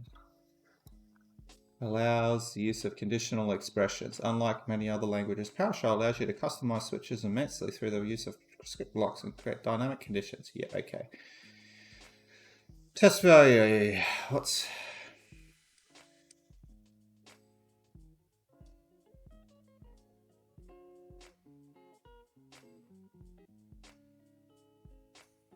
Only one of these test cases need to be passed.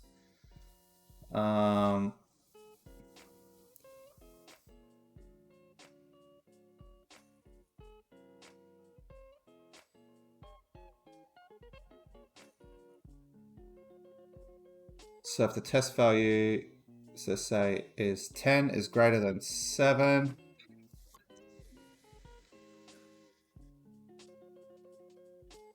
should be 9, so we just make that 9.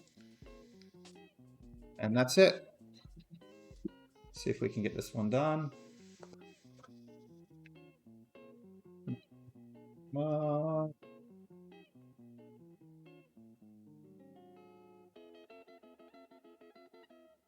Alright, we're on the next one. Type operators. Let's go. Let's go. Alright, is not. 45 is not. A double should be true. String is string. Should be true. Is useful to define available methods. 12.5 is a double. Should be type double.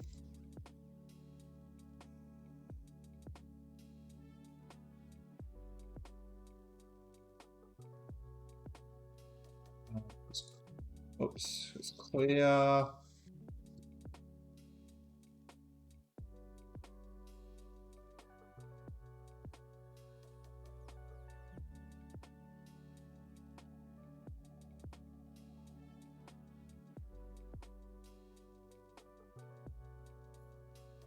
Yep.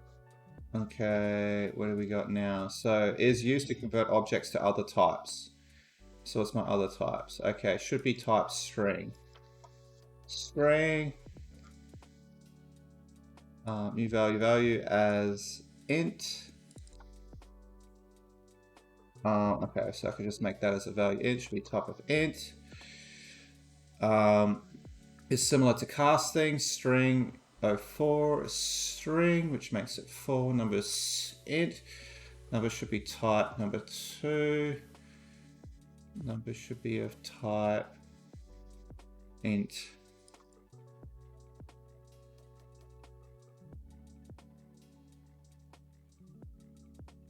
Best, quickly test. Does not throw errors on a failed conversation. Or conversion, sorry. Casting int.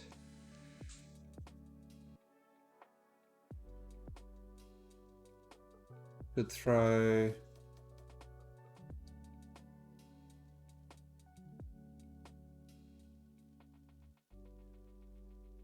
conversation. Should not throw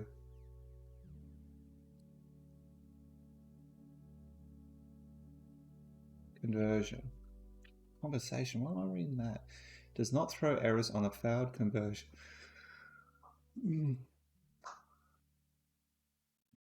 Casting should throw error ID type.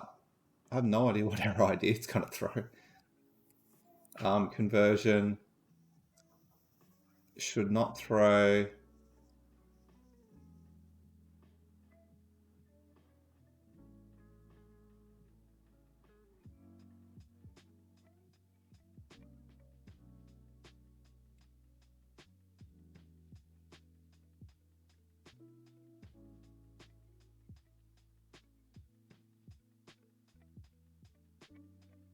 I have no idea what this error ID is.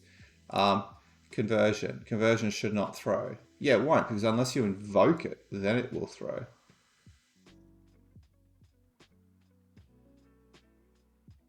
Should be... I have no idea what it wants here.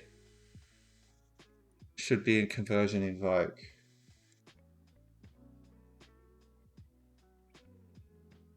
Casting should throw, error ID. And then we got conversion should not throw.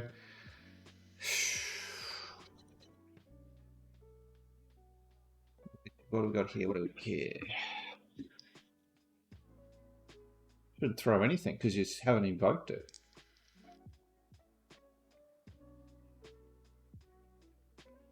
Unless you actually invoke it, because it's a script block. It ain't going to do nothing. It's going to stay 0. That's inherently true. Conversion should not throw. Conversion.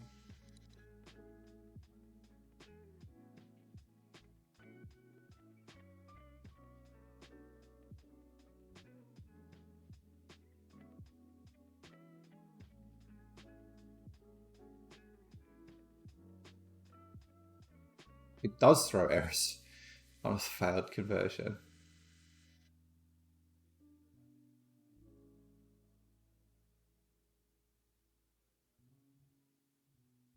I have no idea what it wants. I legitimately don't know what it wants. Null? Should be empty? Okay, I'm just going to measure car. I have no idea what's needed there.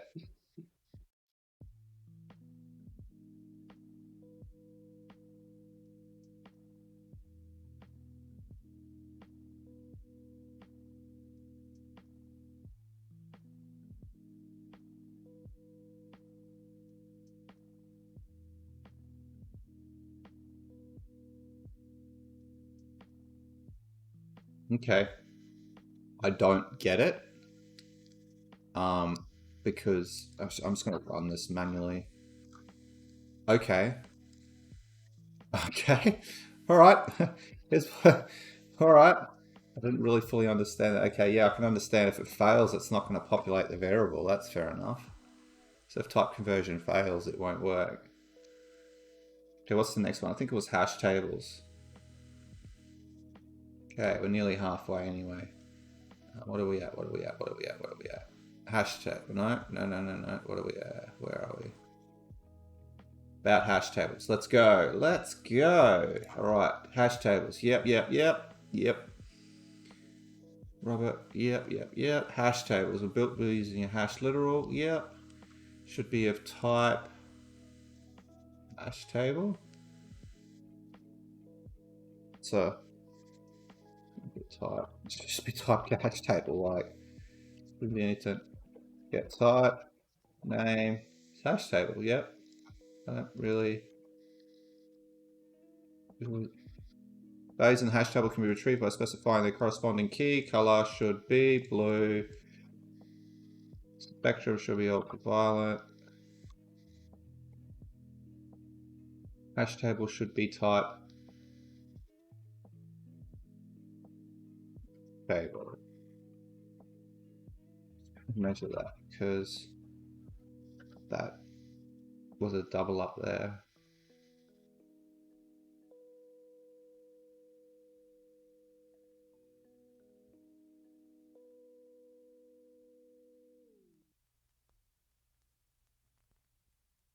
Okay, cool.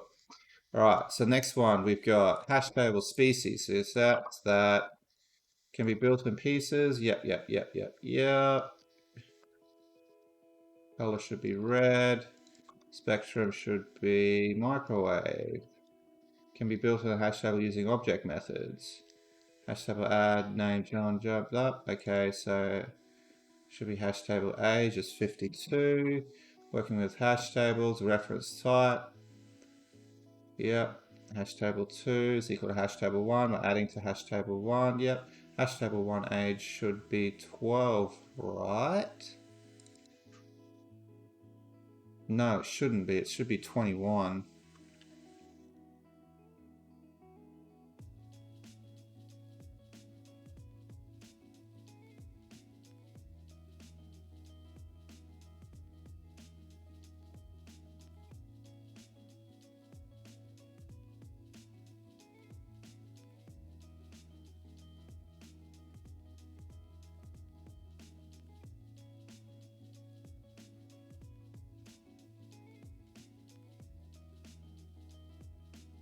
Okay, we're on it.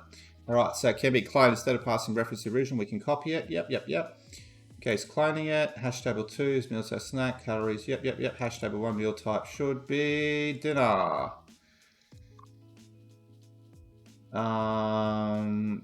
Calories should be that. Hash table 2 content should be chips. It allows you to retrieve a list of keys and values. 1, 2, 3, 4. Hash table key should be 1, 2, 3, 4. Value should be 1, 2, 3, 4. It is not ordered. 1, 2, 3, 4. You'll probably find key value pairs not all. Order you enter them. Should be 1, 2, 3, 4. Value should be 1, 2. This order can change again as well as if the collection is changed. Hash tables equal to 5. 1, 2, 3, 4, 5. Should be 1, 2, 3, 4, 5.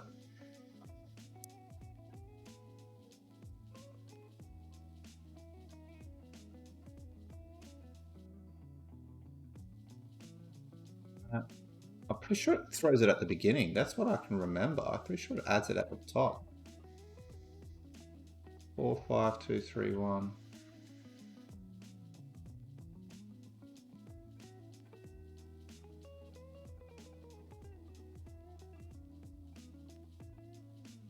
No, it orders it by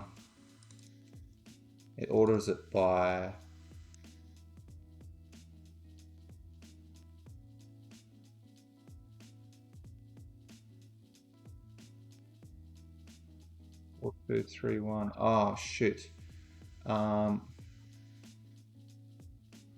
that means that these keys for I'm just going to quickly measure karma. So I totally forgot that it actually doesn't order them.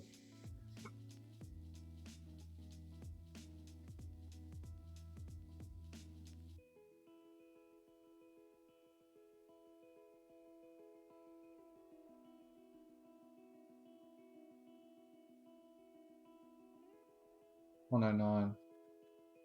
Yeah, so it's going to be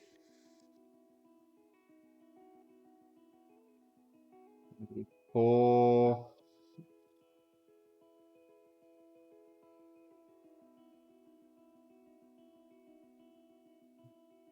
TDF, GHIJK, LMNO, 4233, 4233. Oh.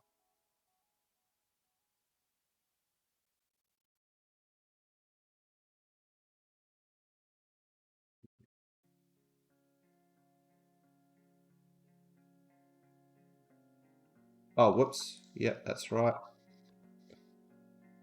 4.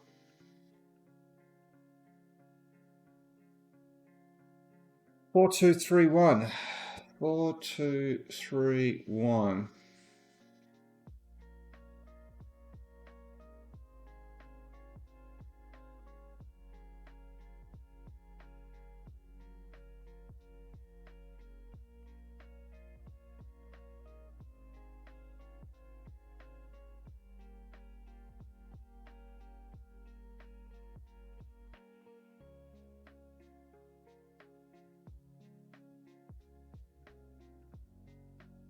Okay, hash table.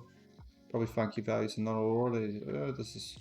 This probably won't pass. Yep, it's 4231.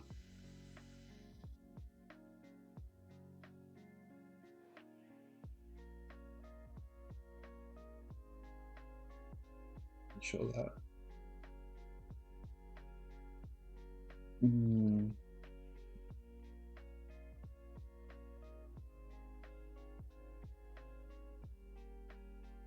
Order can be changed again as well if the collection is changed.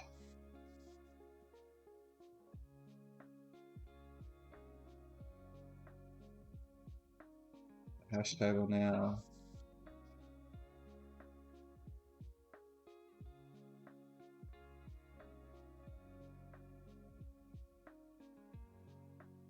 The order can change again as well if the collection is changed.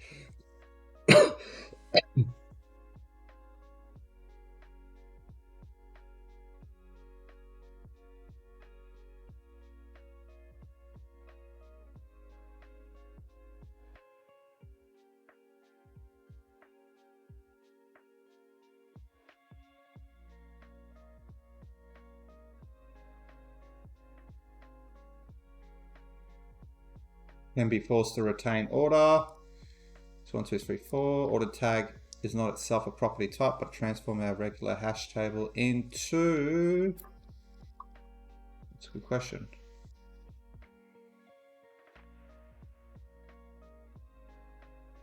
I don't have to use ordered that often. G'day BW, how you going, mate? It's an order dictionary. There you go. Okay, it's an order dictionary. Should be like order dictionary. Order comes at a price. In this case, lookup speed is significantly decreased with order hash table. Does this leave a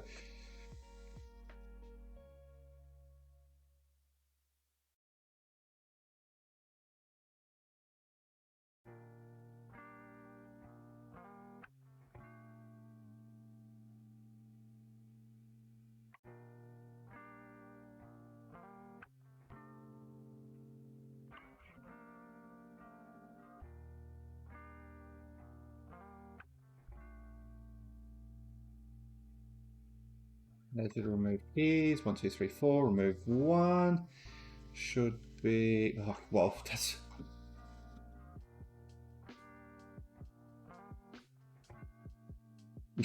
You could remove the key. Well, I don't know what the order's gonna be. Oh, the count. Okay. 2, 3. It'll be 3. Hash table keys. 4, 3, 2. 4, 2, 3.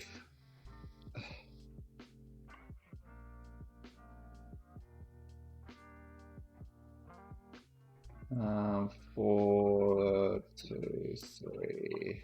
Can check if key and values are present in the hash table. Jane's key should be true, should be true. Okay, we can just say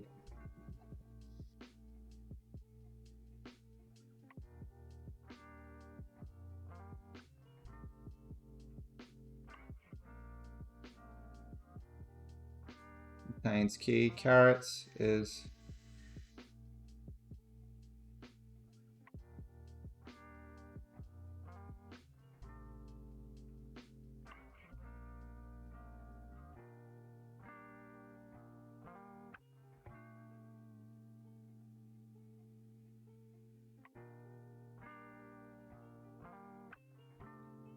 be a fruit. So carrots, which is a fruit, should not be in a fruit. It should be a vegetable. I was going to call it a veggie. Will not implicitly convert keys and lookup values. 0, 0.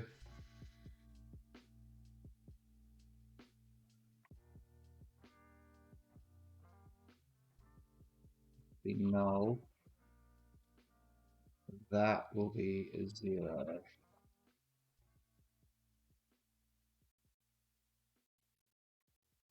How's it going, BW? How's the I just want to say new job now. It's you kind of settled in for a little bit now. So how's that going? I'm going for 50% this morning, which I am so close. Where are we at now? Gosh.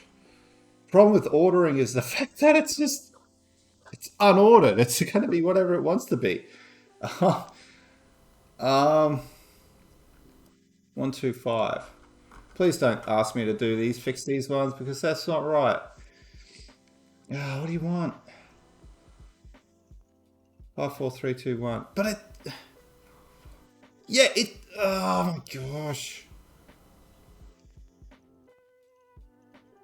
What's this at?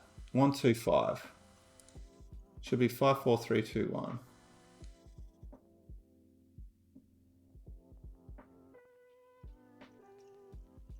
Just literally just grab them because you don't know what they're going to be in. 4, 5, 2, 3, 1.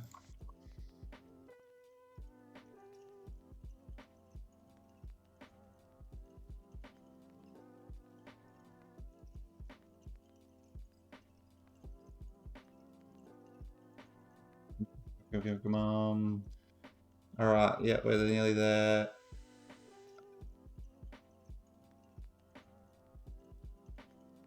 Where are we at? Where are we at?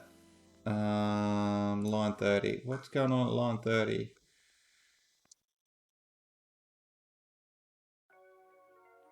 Yep, type. Could not find type, pass type.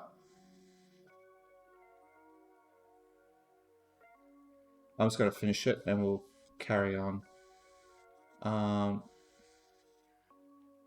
Not implicitly convert keys and lookup values. Yeah.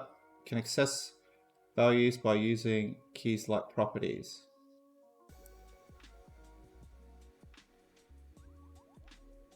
So key is Jin. So that's the name. Should be 0.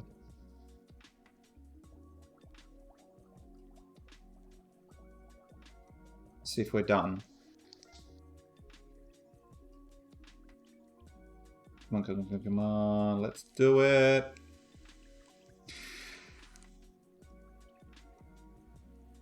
No. What are we broken? Don't tell me it's stuff I'm in orders.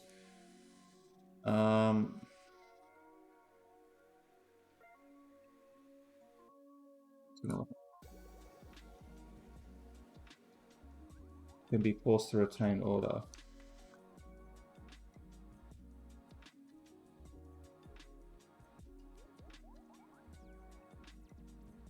Four could be type of order dictionary. Order comes at a price. That should be fine.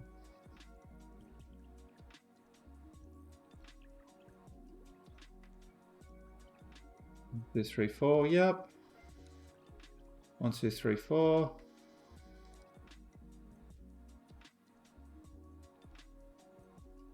Is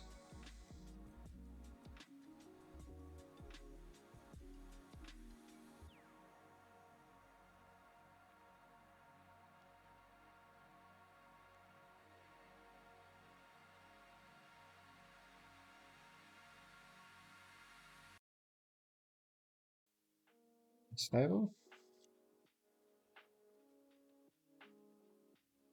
Is it?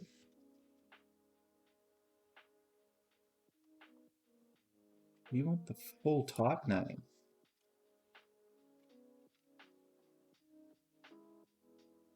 Please don't tell me you want the full type name.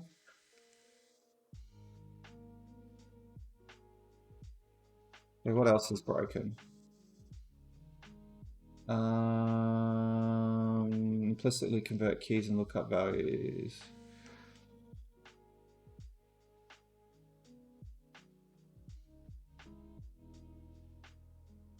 Table 0, I believe it'd be the first value. Yeah, okay, so whatever's in the thing first.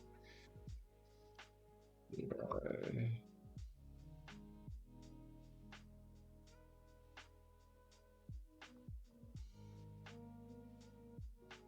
B.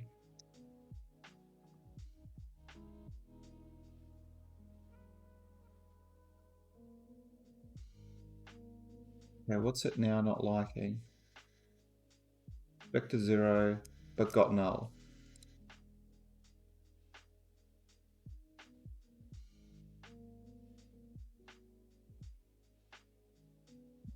Cool.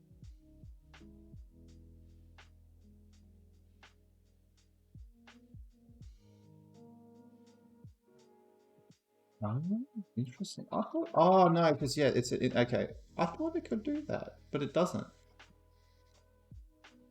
Okay, let's measure now. That should be it.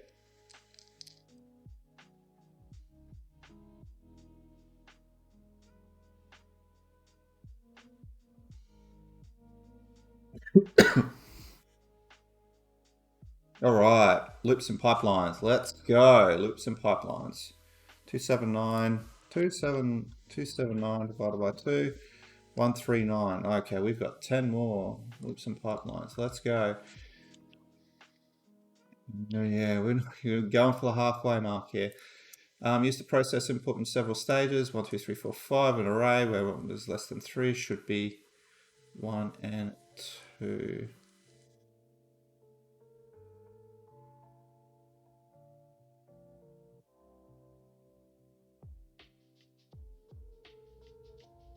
Oops. Okay.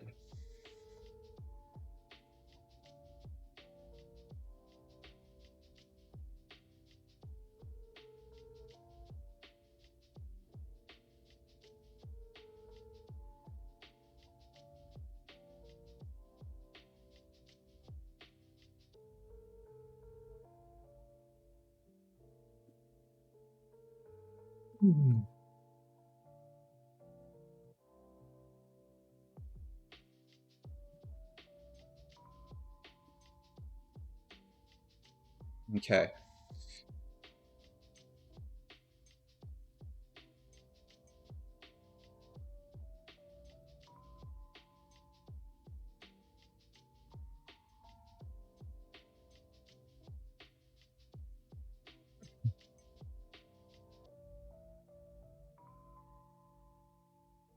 I'm gonna say 3, 4, 5, 6.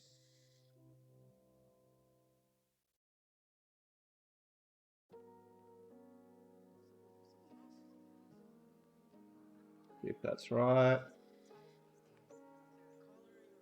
Process input in several stages.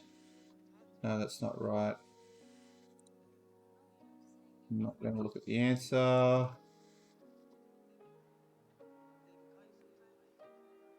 PS item. Oh, there's more down here. Okay.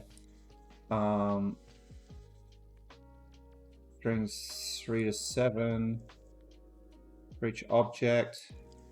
Hello. Where object?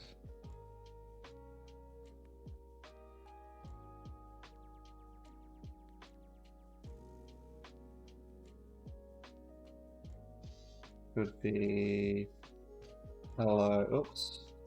Hello.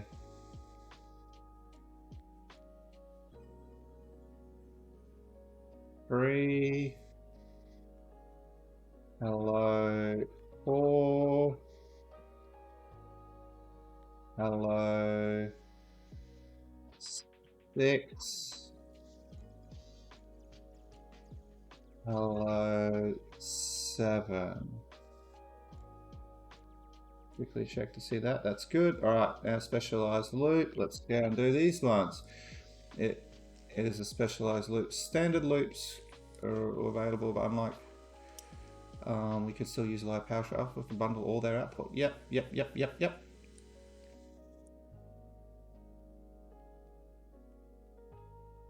One, two, three, four, five.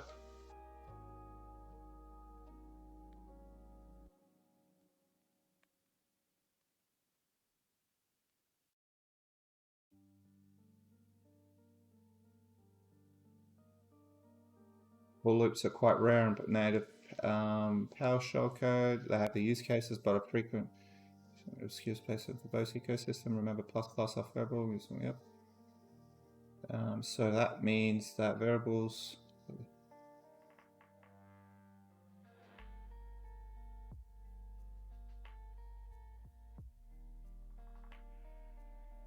So it would be used here.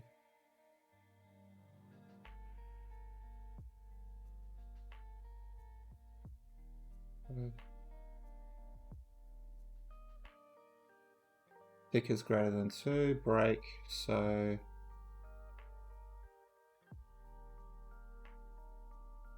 it'll be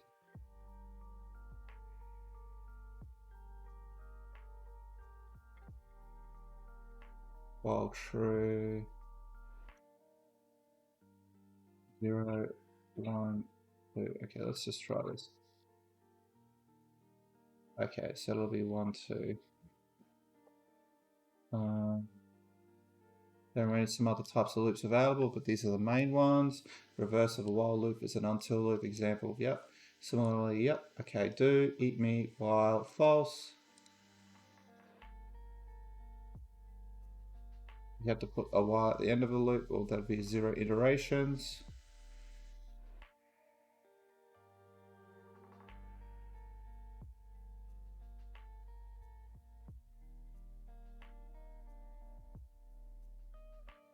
We're going for half.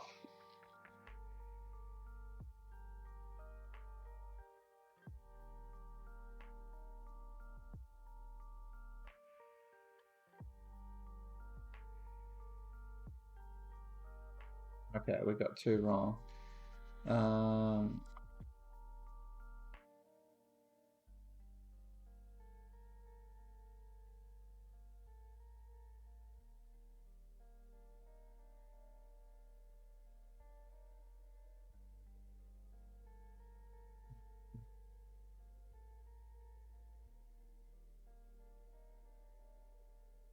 Reach. Okay, sorry, that's an array. Whoops. Thought that was a straight out string, but no, that's an array. It returns an array. And then if we measure comma.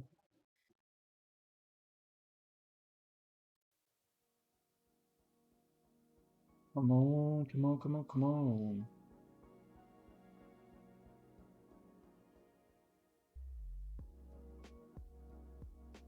One more, where's the other one? 115. Okay, while true, yep, while it's actually running, 1, go around again, 2, greater than 2, it's 1, 2, 3.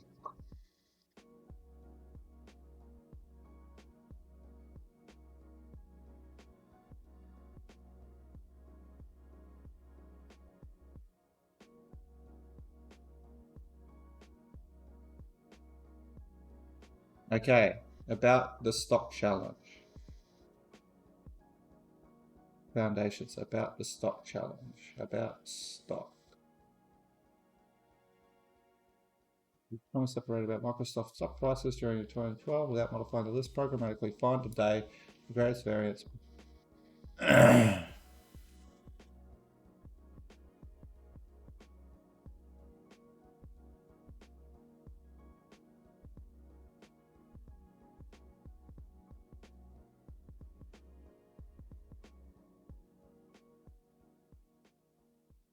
Or 130, and that 279. 2. Oh, we've got another 9 to do. I don't think we're going to be able to do that with the stock chart. Feel free to add it. You should determine the correct answer.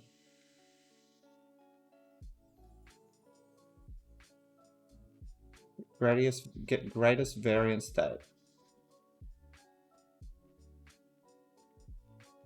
So you got open, high, low, close, adjustment.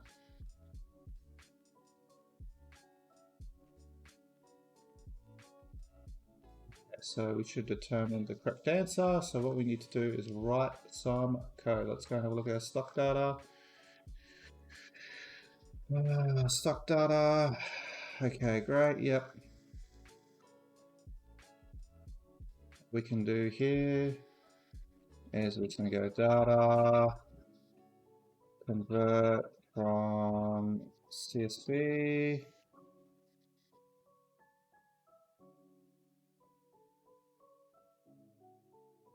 Start that off with that.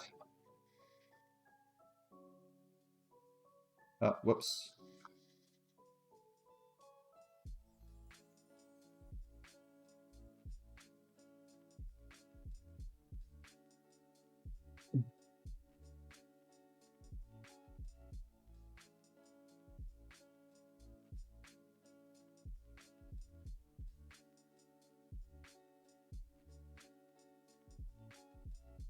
Be an object. Why is there an object?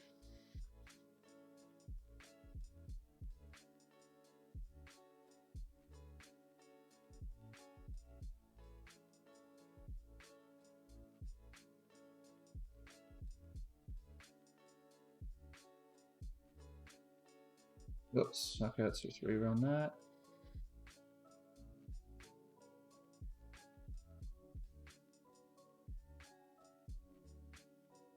Okay, good. We got our CSV data. Okay, so what we need to do is, was this kind of separated data about Microsoft stock prices during the March term. Without modifying the list, programmatically find the day with the greatest variance between the opening and closing prices. Okay, so what we can do here, so if we've got the opening and closing prices,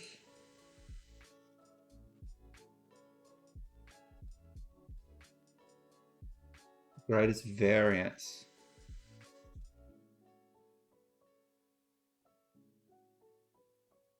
So what I would do is something like this. So if we've got data, and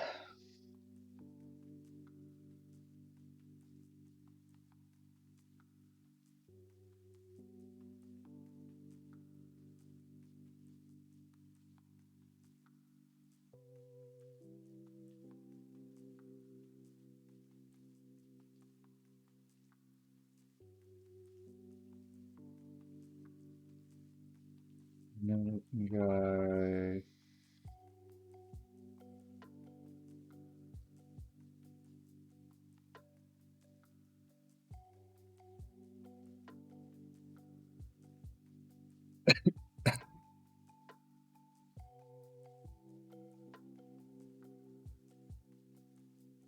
and then we can just go open and close.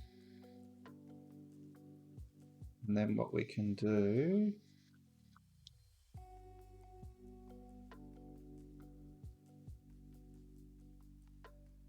we can go where objects, or we can just then go sort object,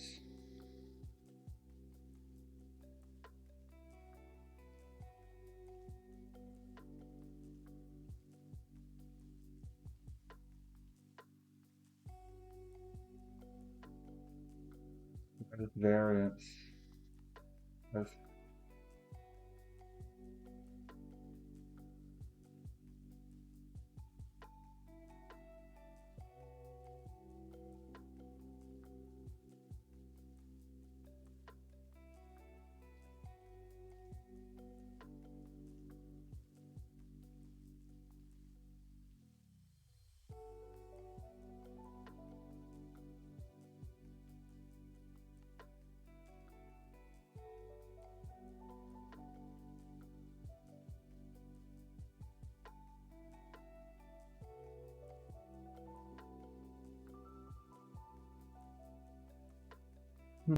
Why's that in not in there?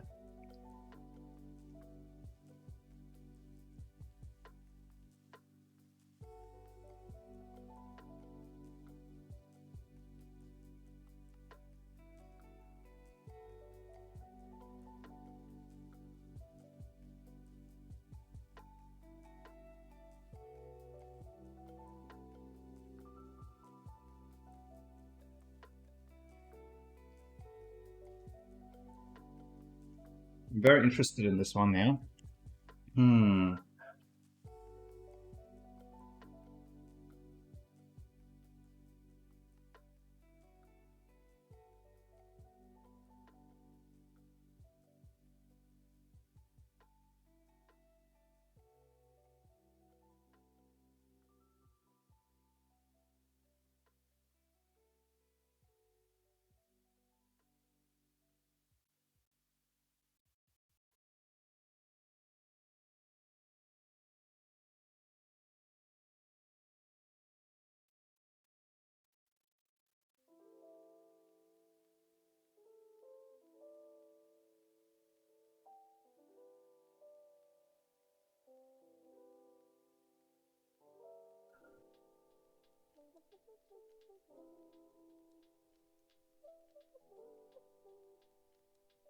Okay, so we've now sorted the top and the bottom, so we've got the sort object.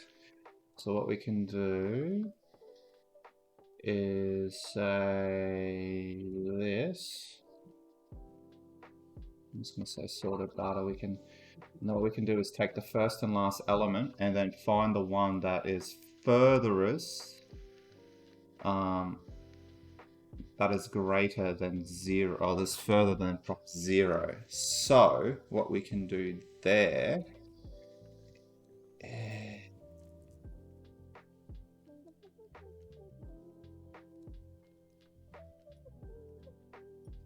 so we can say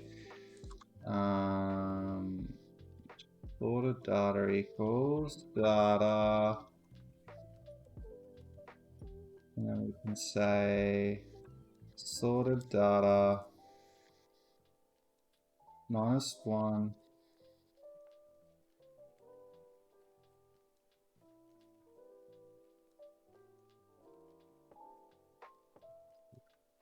we do this.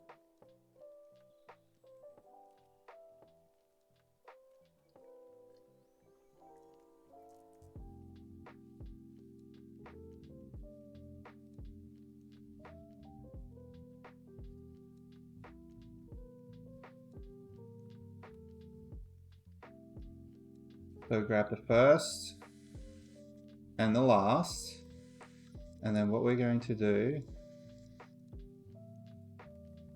is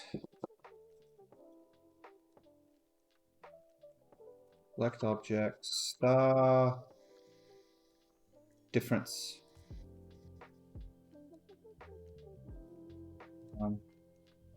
Name diff from, I'm just going to code diff. Is there a diff already?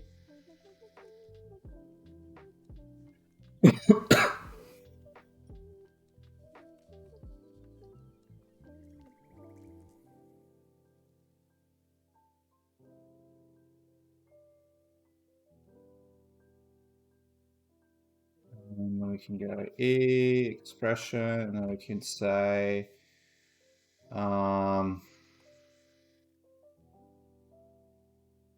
0 minus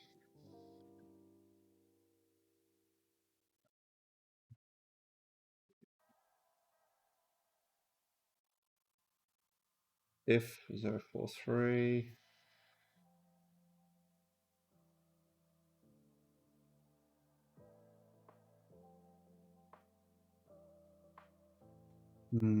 How can I do this? Because essentially what I need to do is work out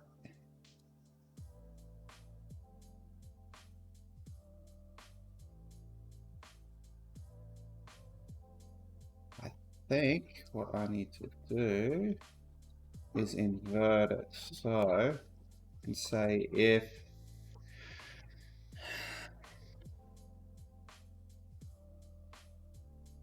If variance is not equal to 0, is less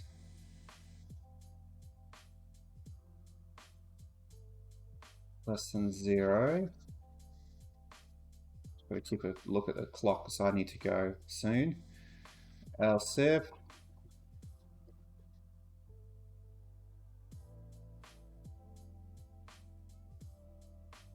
greater than 0,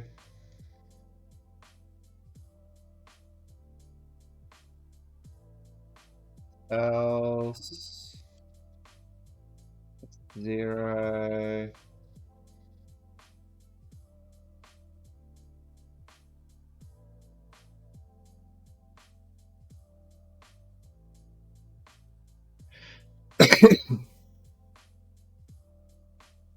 if it's less than 0, we're going to basically say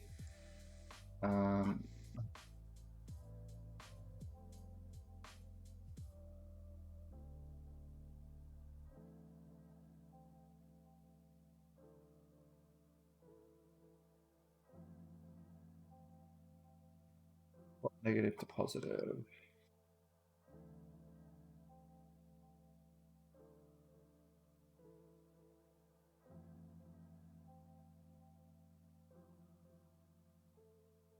Like, how do I do this?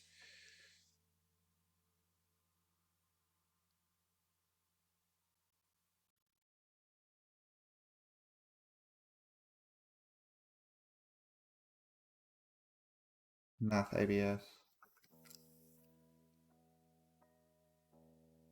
Choose Math ABS. So we can just say, we say this. We can go math. We go.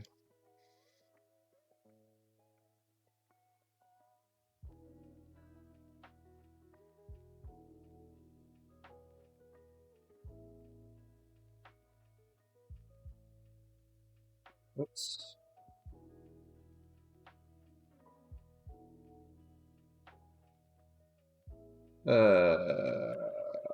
Sorted.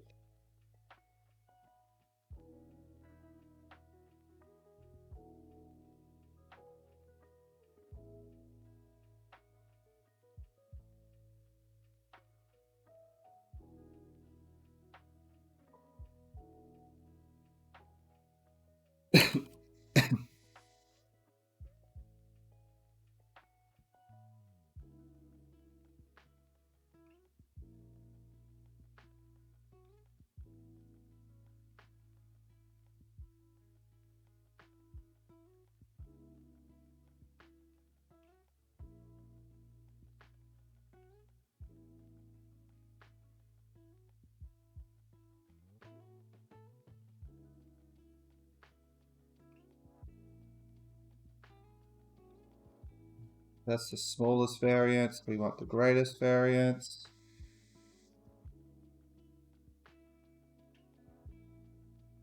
That is not it.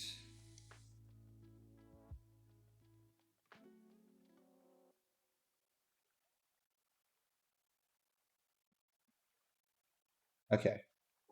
And then we can just go select object last one.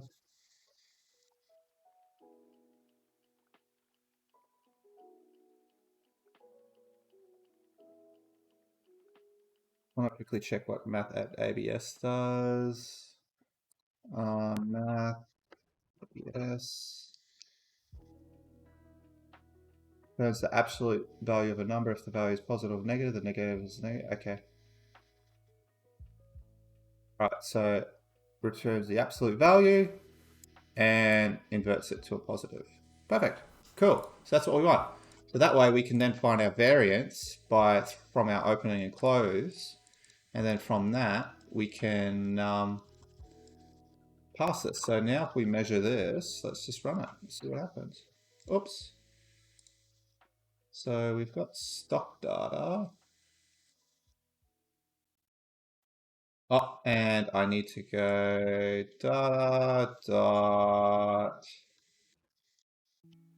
Whoops. Date. Is it date? Yes. Let's see if that works.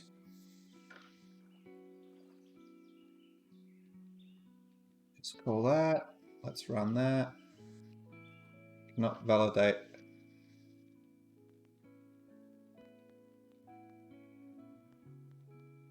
Not validate it.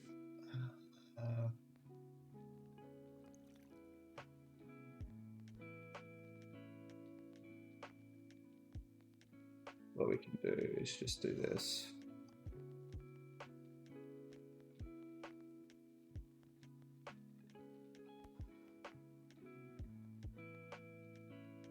Well, if we really want to do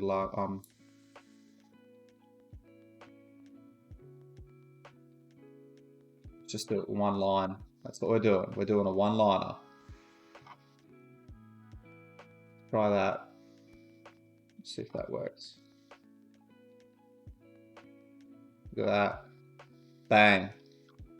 And do it in one line. So essentially, get the data, convert it from a CSV. We're going to use a select expression.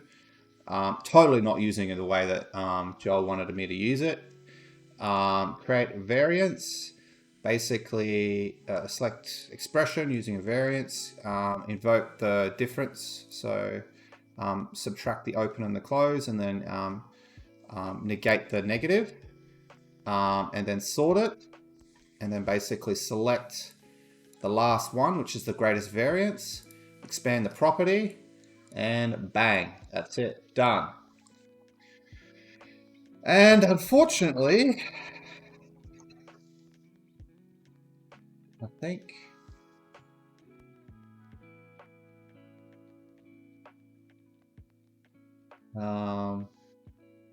feels so good when you one-line it. I think that is it, but I don't think I even reached halfway. Yep, no, 8 from halfway.